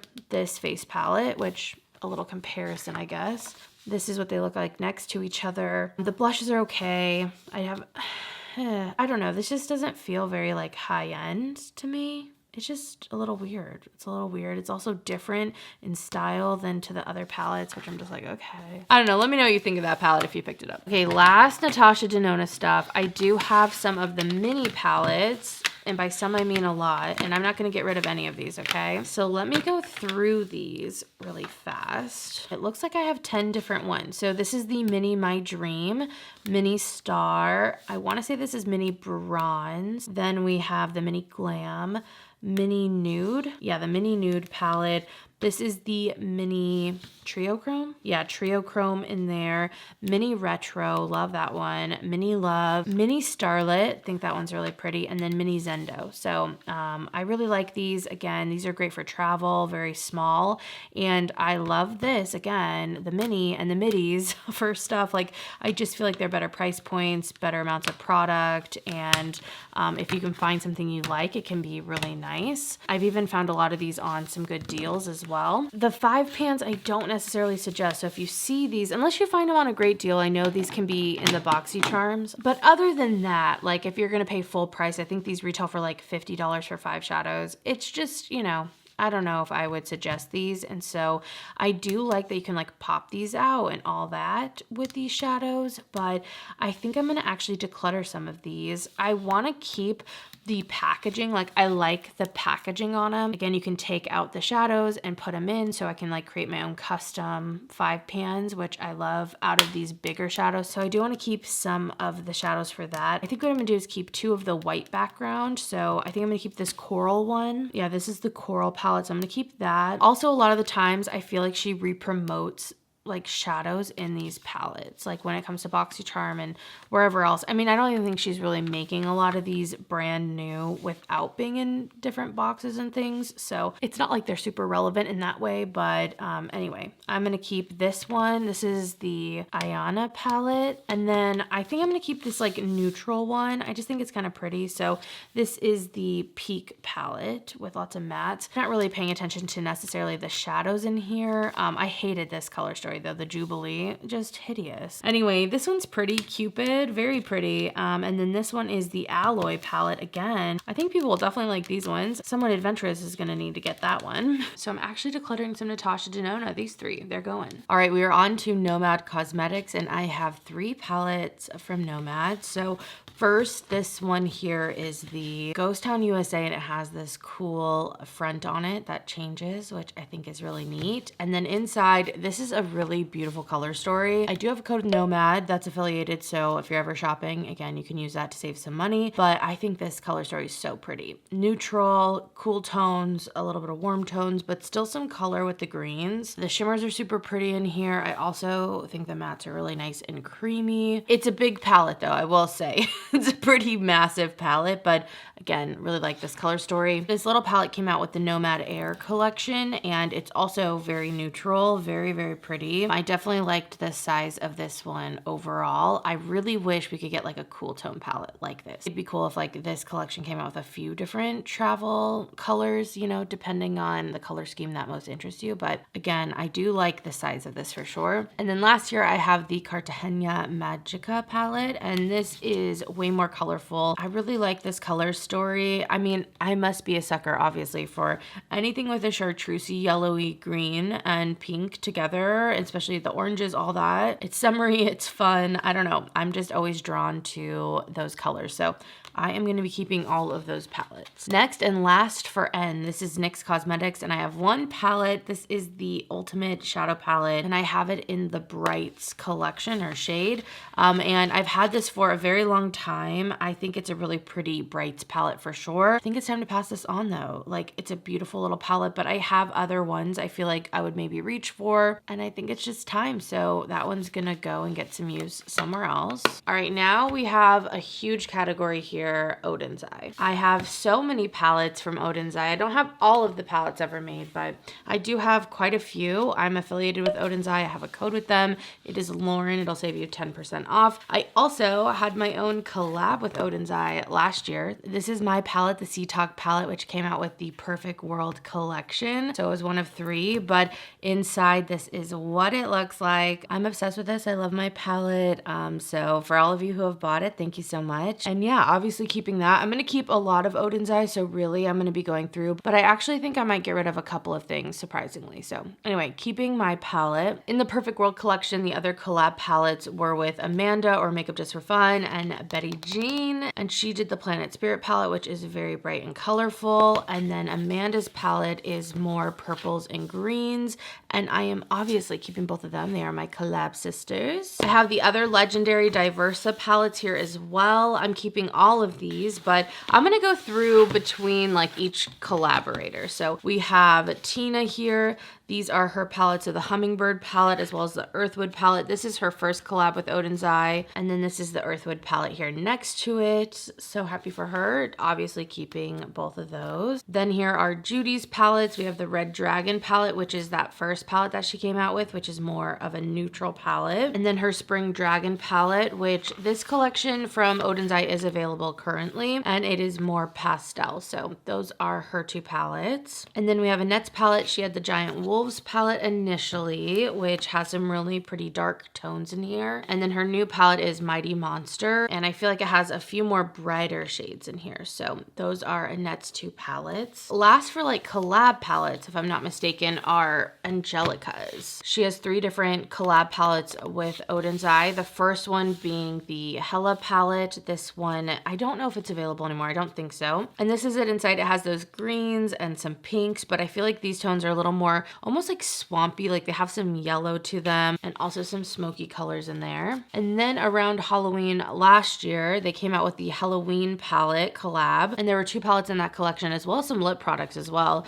This is the Little Ghost palette. Over here, the more purple blue one, and then the Trick or Treat palette had oranges and greens in it. So definitely some bright shades in both of these palettes, but I'm definitely keeping both of those. I believe everything else is just part of different collections that Oden's Eye has come out with, and these are the 2 oldest palettes that I have, and I think they're the ones I'm actually going to pass on just because I don't think they're available anymore. They're definitely just a little bit older, and I feel okay with letting them go. So we have the Alva palette here. I did love this thing. I think it's a really pretty neutral palette. I love the pops of yellow with some of these more mauve-y purple tones. I just think it's really pretty, but I think it's time to say goodbye to that one. And then this one here is the Erd palette, and it is greens and also some browns. It's a smaller palette, but I just feel like with other palettes in my collection, I can do a similar look, although I feel like this is a bit of a unique color story in one palette. But I think both of those are actually gonna go just because I don't feel like I'm gonna be like using them or referencing them too much. A collection I really enjoyed from Oden's Eye is the Jewels and Gem and Stone and Rock palettes or collection. I don't know what the full collection was called. I can't remember, but I absolutely love this palette. It's like neutral, but not, you know, and I just love when indie brands do that. I do, because I am more neutral leaning again overall. Do I need to say it? But there's still so much fun in here, like tons of just cool duochromes, but everyday wearable ones that I like to wear anyway. And then the Stone and Rock palette has some more green tones, but they're very earthy still, and I feel like kind of neutralized, although still, you know, that's not neutral, let's get real, but you know what I mean. Anyway, I really liked this collection. I liked these palettes, so obviously keeping those. Next here is the Solmon 2. I think I'm butchering the name on that, to be honest, but this one's definitely more colorful. There's something about this though that just feels so dreamy and ethereal. I really love these colors together. I think it's a well done color story that kind of has cool tones and warm tones, blues, but still has some like yellows and oranges, and I think there's a lot of variety of looks in here, so I'm keeping that. I am also keeping all of the Christmas palettes that have come out. So initially they came out with the Christmas Eve and the Merry Christmas palette, and I really do love these. I do prefer the Merry Christmas just because I love the tones in here. This palette just really makes me so happy. I love the theming, I love the colors, like everything about it. But the Christmas Eve palette is also really pretty. It just has more of those blues in there, and I would say it's a little more cool toned overall, but really love those, definitely keeping. And then in 2023, when they brought back the old holiday collection, they made 2 new palettes. So we have the Hey Reindeer palette and then also the Snow Dream. And if you saw my holiday reviews, I did like a whole video dedicated to different holiday launches, and I was not the biggest fan of these. I initially, looking at the color story, was so excited. Like, I think that there's some cool things going on, especially in the Snow Day palette, but I don't know, there was just something a little bit off with these shadows for some reason. But nonetheless, I do still want to keep them for reference, all that, and I do like the color story. It's just, I'm telling you, there's just something a little off, something a little different about these ones. But that concludes my Oden's Eye collection. All right, we are on to Peas, and I have my Pat McGrath Labs products here, all of the different palettes that I have. So it's actually, you know, grown a bit. I, for the longest time, only had the Bronze Seduction, okay? And if you guys don't know, I didn't love this, and I mean, I keep it around, but like, let's get real, I'm not like using this palette. I love the packaging of Pat McGrath stuff. I love the vision overall, like just imagery wise, like what I feel like muses from, you know what I mean? I just think it's so pretty.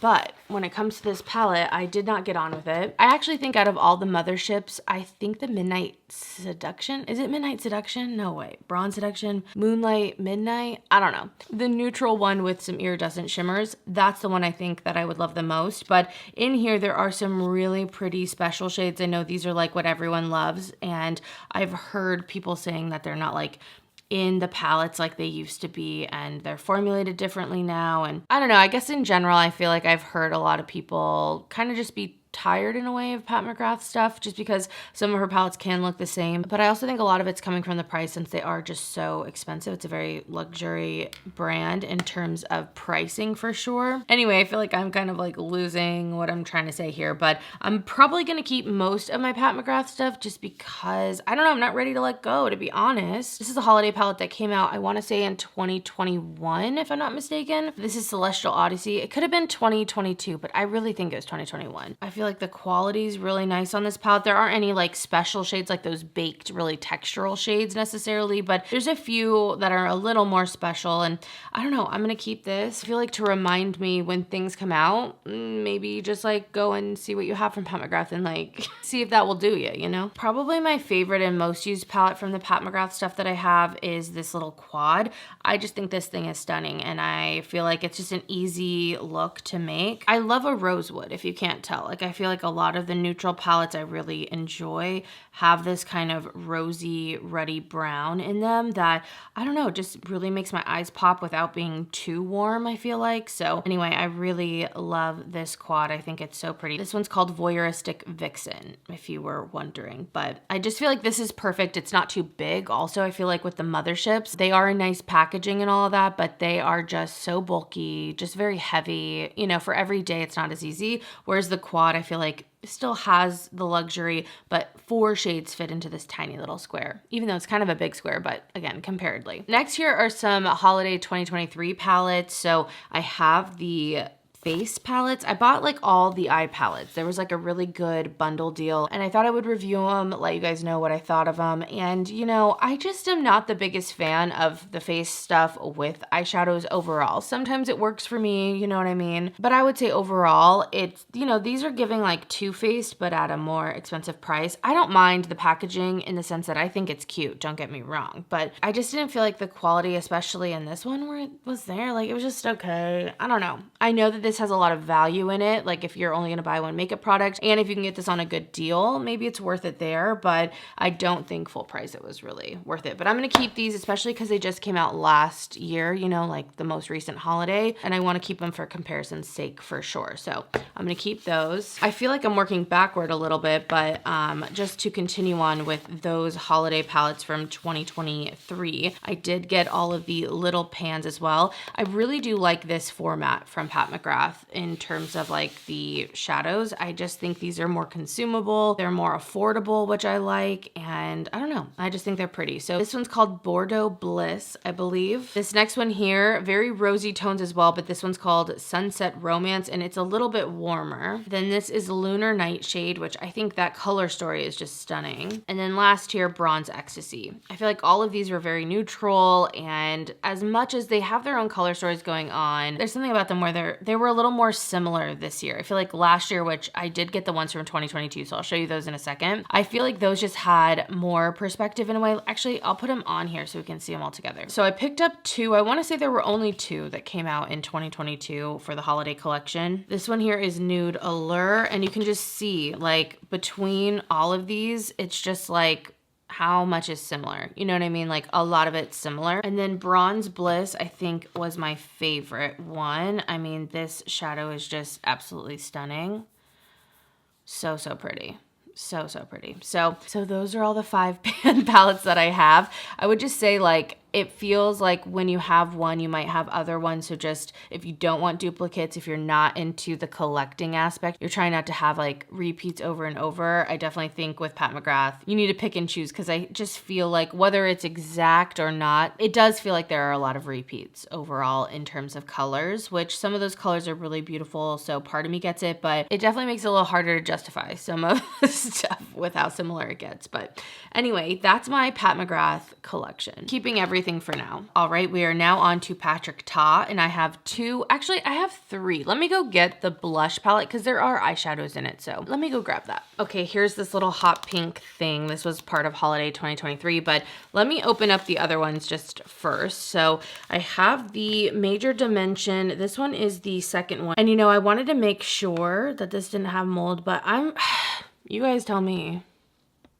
I've heard about these palettes getting mold, and I don't know if that actually is mold or just like the way the wax is blooming or what, but it's sus. It's sus to me.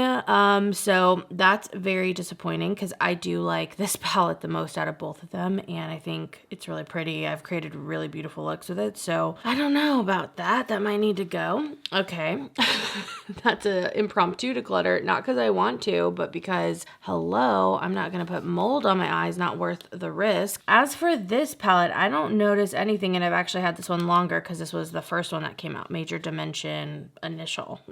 Inception, you know? So I'm going to keep that. I don't notice really the mold. I don't notice mold at all. So anyway, that's really disappointing, but this one's gonna go. What I'm really hoping more than anything though is that we, one, get a cool tone palette, and hopefully that changes. I know that some shadow formulas just tend to have issues. I know Melt Cosmetics has had some issues with that. Again, I've heard the Patrick Ta, and I've felt like I was like escaping the mold issue, but obviously not. And then the Lorac shadow, which I've never seen that before, so let me know if you've had any issues with that. But it's interesting what formulas or which shadows, like, is it just where they are? Are there other factors? Like, why is it happening? But it's a good reminder just to check your makeup, make sure it's on the up and up. And if you're noticing any issues, if you're using something that's a little bit older, if your skin's breaking out or you're having any reactions, to make sure you're dealing with that. But this is the holiday palette. So as you can see, there's blushes on this side, but the eyeshadows are so good. I think it was such a missed opportunity that this was on its own palette, that there aren't more shadows like this. And although these look like the other shimmery shadows in his past palettes, these actually have a thinner feel to them. They aren't as like powdery or, I don't know, I guess chunky, and I've just been obsessed. These swatches, literally pathetic, sorry guys. Especially this shade, like I've used it so much. I've really gotten more use out of this whole palette than I expected, honestly. And I don't even use the blushes. I use these eyeshadows, and I still use it way more than I thought. So I'm keeping that. I'm so sad that I'm getting rid of that other Patrick Ta palette, like the Major Dimension 2 Rose. I really didn't want to see that one go, but we must continue on. Next is Persona, and I have 3 palettes from Persona. I know off the bat I'm gonna get rid of this one just because it's smaller. This is the Color Theory palette in pink, and it is pretty. It's all matte. I think this taupe pink is such a pretty color. Even the burgundy I really like, but I just am not using an all matte palette like this. Like, there's just, I can pass this on. I definitely don't need this one, so that's gonna go. As for the other palettes here, we have the Identity palette, the original, which I love, absolutely love. One of my favorites, you guys know that. It's just neutral, easy, everyday. I just always feel pretty in these looks, and I don't wanna say it's nothing special, you know what I mean? But there aren't special shades, there aren't super glittery shades in here, but I think for everyday looks, I always am so satisfied with that, and I always feel great in it. And then this is the Identity 2. I used to have this, then got rid of it, then got it back in PR, and I am gonna keep this. I feel like it has some nice jewel tones. There's a little more color obviously in this one, and yeah, I'm gonna keep both Identity 1 and 2, so those are staying. Next here, I do have 2 little palettes from Rabanne. This is Paco Rabanne's makeup line that recently came to Ulta and recently started, honestly. I have a quad here, and then I also have one of the duos, and I'm still testing these, but I think they're pretty good. Like, I don't know, they're solid. The duo I think is really pretty. I think this is a little stark of a white gold kind of shade, but really pretty. And then I thought this quad was just a nice, like, neutral yet colorful kind of quad. I don't think it's a must at this point. You know, like I'm not like over here like you gotta get them, but I do think that they're nice. So I'm gonna keep those for now, still testing them. Let me know what you've tried, if you've tried anything from the Rabanne line, and if there's something I'm missing, because I feel like the release of it just kind of went a little under the radar in a way. But yeah, I'm gonna keep those. Next, I have 2 palettes from Ronnie Cosmetics. These were gifted to me from my friend Ishani, who is the owner. She's also a fellow YouTuber. If you guys don't know, Total Makeup Junkie 101. I've been watching her channel for forever, so it's been really cool to meet up and, you know, become friends. But these are her 2 palettes. So first here, the more colorful one is called Shattered Gems, and then this one, which has some neutrals but also still some pops of blue. This one's called Molten Tides, and yeah, I'm obviously gonna keep those. They're super pretty and I'm excited to have them in my collection. All right, next we have Revlon, and I think I'm keeping all of these. I really love these little Revlon palettes. These are like a baked shadow. I think they're some of the best eyeshadows at the drugstore, and if you're looking for what I feel like are the drugstore's version of Chanel dupes or Dior or those like luxury quads, like you're looking for that kind of a formulation, I think these Revlon palettes really do it. They just look so nice and I feel like so high end on my lids. I love them. So this first one here is Tantrum Caprice. I think my favorite is 963 Slight Flex. I just love the tones in here. I just do. I think it's such a pretty combination. And again, it just feels way more expensive than I feel like the drugstore. I mean, don't get me wrong. These are kind of expensive. I feel like in general, the drugstore is not as cheap as it used to be, but I do think that they're nice and give like a luxury vibe for sure. This one's also super pretty, probably my second favorite. It's called That's a Dub. And then this one also, I mean, if you're looking for these shimmery browns that are so pretty, they're in these palettes. Like, so pretty. Okay, anyway, this one is called Fully Loaded. So definitely keeping all of those. And then I do have this little palette. And I mean, you know this palette, okay? This thing has been around for forever. These little cream eyeshadows. I was at CVS and I was like, you know what? I want to try them, see if I like them. And I really was wanting to compare them to something like the Rowan shadows, which actually in alphabetical order are coming up very soon, if not next. Yeah, I think next. But these are cream shadows, and I do think that they're pretty cream shadows. They don't really lock down though, so that's why I kind of thought, oh, they'll be like the Rowan, and I think I still prefer the Rowan shadows overall, but there's something about these. I feel like if you have dry eyelids, maybe creasing isn't as big of an issue for you. Maybe these are something to look into, but again, there is something about them. If they lock down, I feel like then they'd be a little bit more, you know, high end, but the pearl in them is that perfect kind of subtle pearl, which I feel like, as I've been talking about a lot in this video, I definitely have been into that a little bit more, and I feel like as I'm aging, I just think that looks really flattering. So for now, I'm keeping all my Revlon palettes. Like I said, speaking of Rowan, I do have all of the quads from Rowan. I've purchased all of these. I really love the Rowan quads. I think they're so good. I absolutely love Gold Lust, one of my favorites. Eyes on Me is another one I really love if you're looking for more of those like red tones. This is one of the initial ones, the Warm palette, and same with this. This is the Cool palette. Obviously, I've loved Mood Forever. I have Pan in it. This is one of my favorites for sure. And then also 1111, which is another one I really like. So I'm keeping all of these. If you're interested in more on these, I do have a video, I believe, when Eyes on Me came out. I like did all of these together, but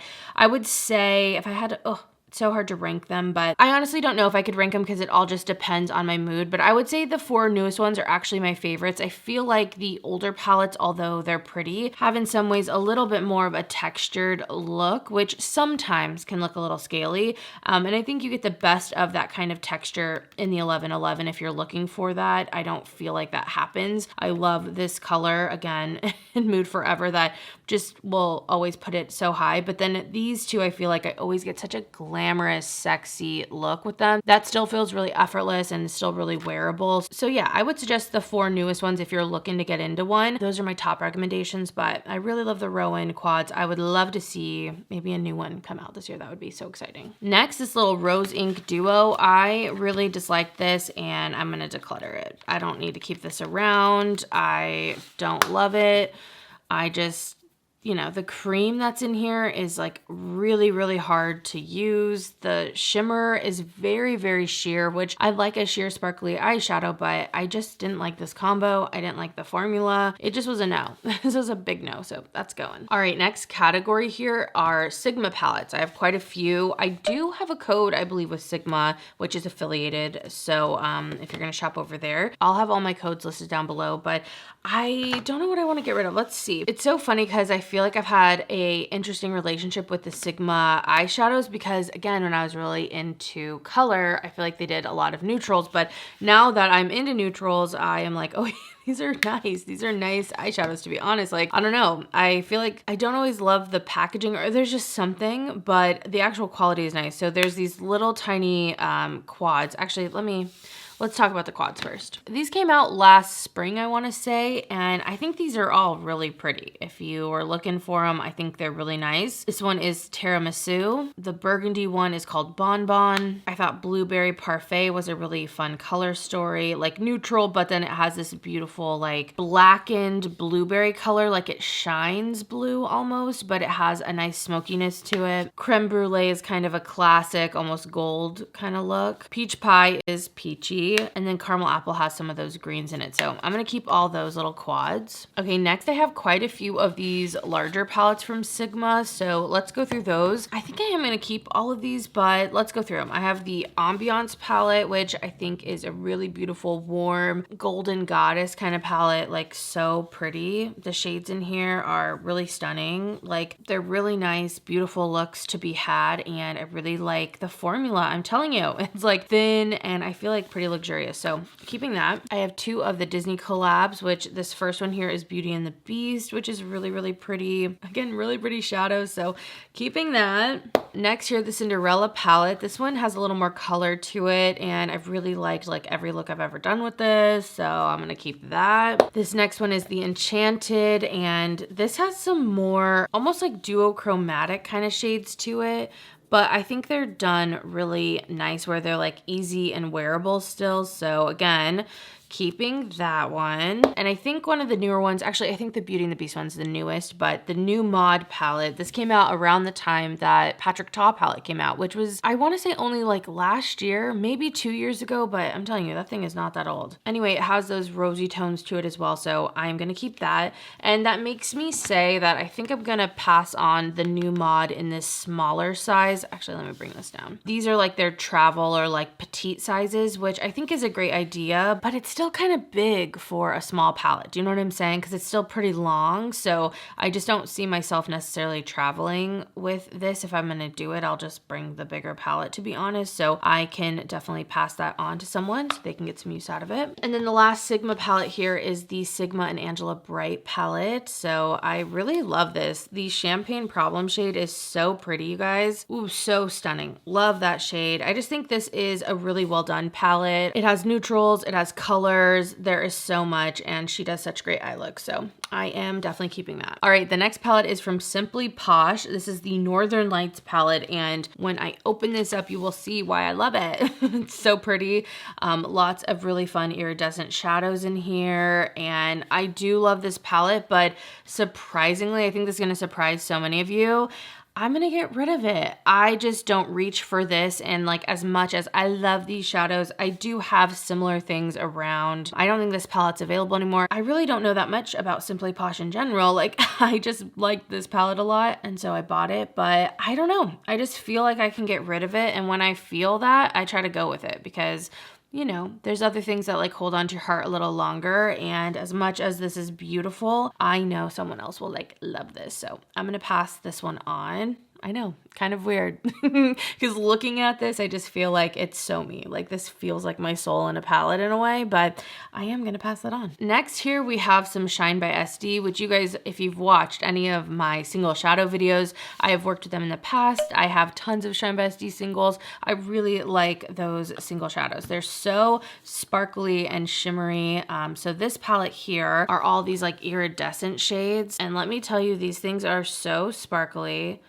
Really, really pretty. I'm tempted to keep these both, but I'm realizing I have the single shadows and I just feel like, that's enough, to be honest. This next palette here, this one's called Vintage Love. And again, it has some pretty shades in here, but I think I'm gonna get rid of both of them. They just do not get the love that I feel like they deserve. And when I think of Shine by SD, I always think of my singles. So I'm going to actually pass both of those on. All right, next up for brands, we have Shroud Cosmetics, and both of these are actually collabs with Betty Jean, the It's Freakin' Bats, and the Halloween palettes. So I am keeping both of these. I bought these. I love these spooky themes. I think they fit Betty Jean so well. And yeah, I'm keeping both of them. I really love the It's Freakin' Bats. Like, I just think this color story is so pretty. It like took my breath away when it was revealed back in the day. So keeping this one, and then the Halloween palette, I just feel like it's this kind of vintage Halloween theme with the oranges and the muted like greens and even this like purple. I don't know. I just think that the color stories are so unique and pretty, and I'm keeping both. These are part of my spooky little collection. Next we have Sugar Pill, and I will be keeping both of my fun size palettes. So this is the original fun size palette. I don't think either of these are available. Maybe fun size too, but I kind of don't think so. And these are kind of the reason I got rid of the NYX palette, just because I feel like these do a similar thing to that. And although these are getting a little bit old, I just feel like if I'm gonna use those types of colors, I can reach into these palettes. So I'm definitely keeping both of those. These just feel, this is another like makeup memory. Like, I loved these palettes at the time. Like, oh, I don't know. I just think they're so fun, so cute. So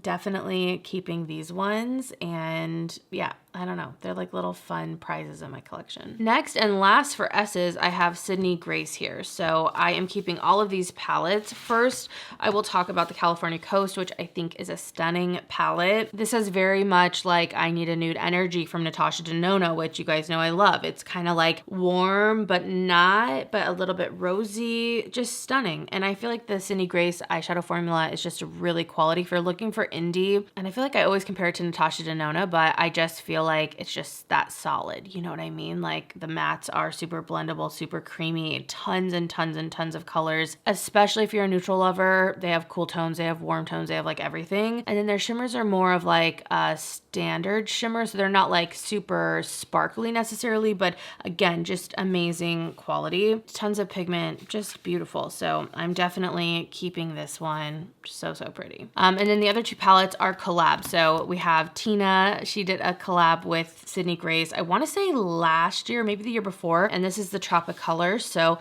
definitely keeping that one. And then we also have Mel's Tiny Marvels palette, which I will always keep. I'm so glad she got to do a collab, and I just love this. I bought this when it came out. I was so excited for her, and yeah, I'm definitely keeping that palette. Oh my gosh, you guys, we're getting close. If you can believe it, we're getting close. Next, we are on to teas, and the first tea is Tarte, and I have one little palette from Tarte. That's it. This little baby guy. This is the Tartelette Jewel, and I will be keeping this. I really love it. It's so cute, so tiny, but kind of those perfect colors. Again, we're seeing the return of that like red brown kind of thing. So I absolutely love this. Definitely keeping that palette. All right, next for teas, we have Tom Ford, and I have 5 quads from Tom Ford, which I'm realizing right now. Tell me, did the old ones used to not have the TF, or these feel sus? Okay, I did get these new, but not from like Sephora or Nordstrom. You know what I'm saying? So now I'm like worried that, are they real? I don't know. Like, let me know. Okay, anyway, the quads that I have here, this one is Body Heat, which I'm telling you, the quality feels there. So I don't know. It's making me feel weird about it. Anyway, very pretty, just kind of neutral. These are like a baked formula. Then this other one is called First Frost. And again, it's some neutrals with some pinks going on. All of those are also like that baked shimmery formula. And then these other 3, I think, are all limited. I don't know about these ones if they were limited. I kind of think maybe. Anyway, this is Lumiere Diver. I don't know. It's the one that came out for winter this winter, and it is super pretty. I've really enjoyed it. I don't think it's like a must-have by any means, but I love these kind of cool tones, you guys know, and I feel like it's really easy to create a look with it. So yeah, I have that palette. It's interesting, I feel like, my relationship with the Tom Ford quads. Like, part of me likes them, part of me gets it, and then part of me is like, what the heck? I mean, they're just so expensive, but every now and then one will, you know, suck me in. So this one came out with the summer collection last year. This This is Tropical Dusk, which I think is so pretty. Really love that. Rosy browns, come on. I'm a sucker. I'm a sucker for it. So, so pretty. Okay, and then the last one here, this is the first Tom Ford quad I ever got. This is Lava Luster, and all of these are more like sparkly, kind of textured shadows. So let me give you some swatches here. Definitely a different formula than the baked stuff. Like this has way more sparkle to it and almost feels, I don't want to say gritty, but more on gritty than like that smooth baked formula. And yeah, I'm going to keep all those for now. But again, let me know, should these have TFs on it? Do these need to basically be put into an inferno? Definitely be careful where you buy your makeup if you're not buying it from like, you know, the original stores. Just be aware because fakes are out there. Again, I don't know if those are, but I'm worried in this moment that they are. Okay. Anyway, next we are on to use, and this is Athr Cosmetics, the Don't Be Jelly palette. This is what it looks like inside. There are some really pretty like duochromes, multi-chromes in here. Definitely a fun palette. I mean, look at that. Oh my gosh. It's like magic on my fingers right now. And I think that's really pretty. My first Unearthly palette. I think I got this on the Creators and Friends trip, but I don't know if I'm going to use it. I really haven't. There's a lot of like color in here. So for color lovers for sure, but I don't think I'm going to keep it just for those multi-chromes, even though they're stunning, even though they're so pretty. So I'm going to pass that one on. I think someone else will get some great use out of it. I think next is Unleashia. This is a brand that I get off of Yes Style. And this is like the glitter palette. They have a few of these different 9 pans, but this one is #1, all the glitter. And some of these aren't like actual glitter. They're more just like a sparkly, you know, shadow, but then some of them are actual like pressed glitters as well. So I try my best to stay away from pressed glitters when I can and just real glitter like that in general. But I do think I'm going to keep this just because I want to have this as a reference when I'm trying out all the different single shadows and whatnot. So I'm going to keep that around. All right, next is Urban Decay. I have a lot of Urban Decay here and I don't know what to do. Okay, so I have the Stone Vibes. Let's start with Stone Vibes, I guess. I really love this palette. I loved it when it came out, and you know, I just feel like it still has good memories for me, so I'm gonna keep this one. I know it's getting kind of old, but I don't care.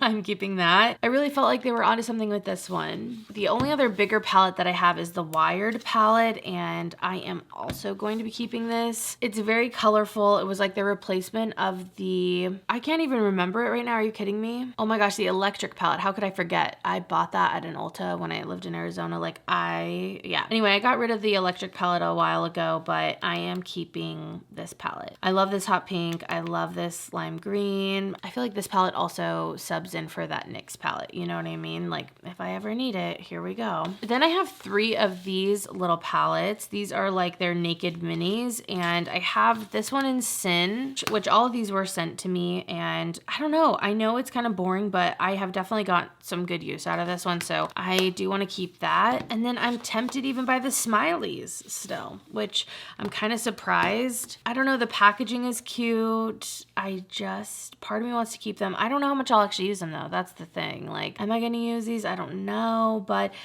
the fact that something's making me want to keep them, I think I'm going to go with that side. Maybe it's the packaging. I don't know, but I'm going to keep those for now. And then I have this Moondust palette here. This came out for holiday 2023, and it's the one with Space Cowboy in it, as well as some other new shades. So, okay, focus. So I will definitely be keeping that palette. I really love the Moondust shadows from Urban Decay. So keeping that one, even though I do suggest the singles, like as much as it's a good value, the singles are so good. Okay, so keeping all the Urban Decay stuff. Next up, I have some Violet Voss, and I have 2 of these smaller palettes. So this first one here is called Windflower, and then this one's Wild Dahlia. And you know, I go back and forth with these all the time. I think they're really pretty. I especially like the Wild Dahlia one, but I think I'm ready to get rid of them, to be honest. I think the Violet Voss formula is actually pretty solid, but I think I'm gonna pass them on. I don't know.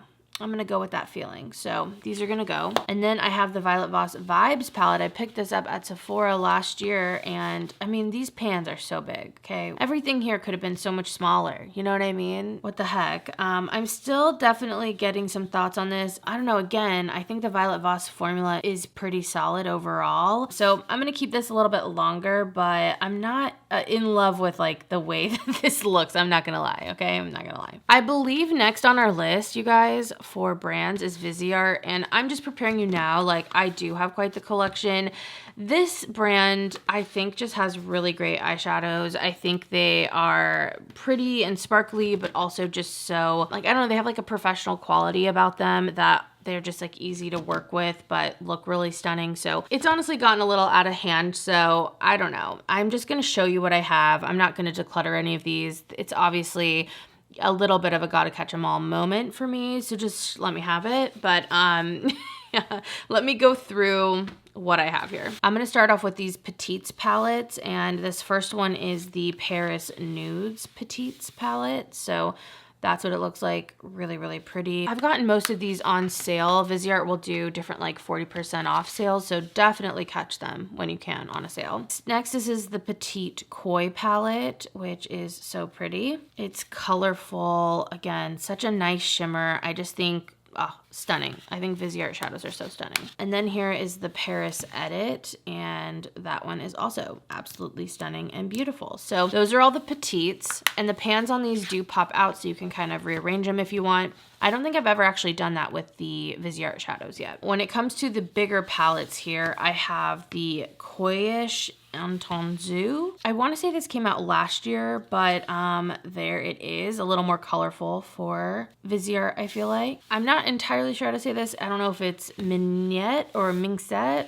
I don't know, but this one's a more warm bronze kind of color story. Then we have Soleil Les Plages, which is a more warm golden color story with a pop of blue in there. And then my personal favorite is Cashmere. I just think this one's stunning. Obviously, look at that. Look how pretty that is. This is one of my most used for sure. Absolutely love this color story. Then I have quite the collection of these ones, which are called the Petite Pros. They have like all these different versions of different stuff. And then they have different collections. I really love that they do the different outside. I don't know. I think they're just so cute, you guys. Anyway, this one's Apricotine. I just nicked it with my nail a little, but that's Apricotine. This is the Chow Chow palette, which I think is so pretty and so fun. Love that. That's a newer one for me. This one is the Soleil one.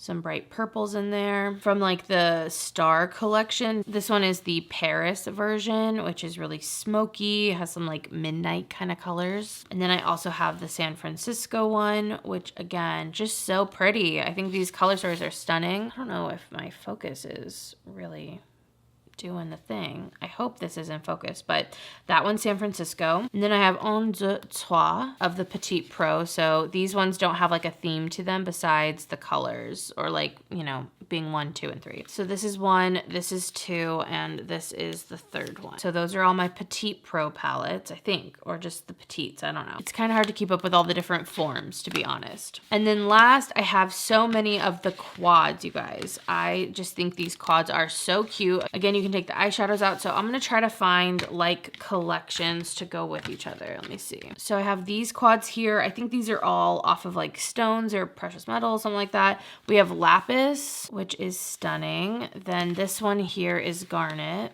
and you can see the inspiration of the stones in the colors. Peridot, this green one. And then this one's called Bullion. So those are those quads. I feel like at some point I should do a dedicated video to Viseart just because I have so many and like have full on swatches and all that, but I don't know when that will happen. I've thought about it though, so let me know if you're interested. Next here, these ones are all like macaron ones. They're so, so cute, but we have the pistache. Oh my gosh, my nails are gonna be the death of these shadows. Oh my gosh. So pistache here, we have some pretty like almost pastel green. This one's the lavender one, which has some purples. There's the Peche one, which has some peaches. And then this one is Pastille. I don't know if that's how you say it, but it has a vibrant blue in there. Guess I'll show the green with everything. So those are those quads. I'll try to keep light collections together going forward, but this one's the Water Lotus one. I think these came out in spring of maybe last year. Then we have the Sakura Lotus. Let me put that here. And then I think there's a Rosea Lotus. So those are more of the spring ones that came out. I feel like these are the quads that really started this whole obsession, to be honest. Like, these did it for me, but we have the Lilas Deux, which is stunning. The original Lila's palette, Violetta, which is stunning, and then this one here is Amelie, I believe. These are just so pretty, and these are what like got me into these shadows, so really, really love all of those. Okay, and then my last 3 quads, I can't believe we've done it. I mean, the Viseart stuff on its own is just kind of, it's a lot. We have the Framboise, which I think is strawberry. I don't know if that's how you say it, but I'm pretty sure it means strawberry. Then we have Praline, which is like a neutral brown. And then here is chocolate. So yeah, those are all of the Viseart quads that I have, and all the Viseart shadows in general that I have. It's definitely quite the collection. If you can believe it, we have 3 more brands here. This next one is gonna take you back, okay? This is the Wet n Wild Comfort Zone palette. This thing is old, okay? Oldie. Yeah, this is more like makeup memories for sure right here. So I think that's where it's gonna go. Like, you know, it's not like I'm using this palette, but yeah, this was like the palette everyone loved, okay, back in the day. It was like this one, got it done, and I don't know, let me know, do you feel like the new Wet n Wild stuff compares to this? I don't feel like it does, but anyway, let me know your thoughts on that. But I'm gonna keep this, but it's gonna move into makeup memories. Next, I have some stuff here from What's Up Beauty, and I feel like this is an indie brand to definitely be on the lookout for. I just think their releases have gotten better and better with their palettes. These have all been sent to me, but they're stunning. So first, this is the Geodes palette, and we have some really beautiful mattes, some really beautiful shimmers in here. Just honestly stunning, like a really, really stunning palette. Super, super pretty. So that's the Geodes. Then there's the Desert Monsoon palette. This one I haven't used as much, but again, tons of beautiful, beautiful shimmers in here. Like, so pretty.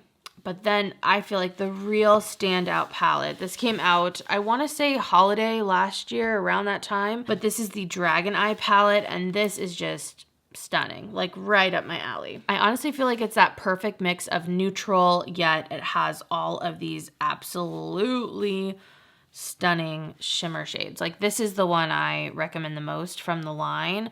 I just think it's stunning, okay? And then you pair that with the mattes that are in here. Just a great palette, you guys. So love, love, love the Dragon's Eye. This one is a stunner. All right, you guys, we are on to the last brand and the last palette, YSL. I have one of the little clutches. This is the Couture Mini Clutch, and I have it in the shade 100, which I guess is one of the more neutral colors or shades out of them all, like almost leaning cool tone. So I'll give you some swatches. I've enjoyed this a lot. It kind of has that luxury formula thing going on where they're very soft. These are meant to give you like a diffused blend, I feel like definition, but super soft, you know? It's not gonna be like harsh, and I think it's really pretty. Like, I always like my look when I use it. So it's expensive for sure, but very, very pretty. And I'm keeping that. So that is my current makeup collection. Let me zoom you out. I kind of want to see, oh look, you can see I'm using just a little foam board here, but let me show you what I'm getting rid of, because I feel like it's a lot, okay? I really do. I'm pretty happy with this. I'm gonna count them up real fast just so I can know numbers wise what we have going on here, but yeah, if I count it correctly, I think it's like 55 palettes, so I feel pretty good about that. A few of them are gonna have to get trashed. Obviously the mold ones gotta go, but other than that, I'm excited to be able to pass some of these on to friends and family. So anyway, thanks so much for watching, guys. I hope you enjoyed the video, and I will see you in the next one. Bye.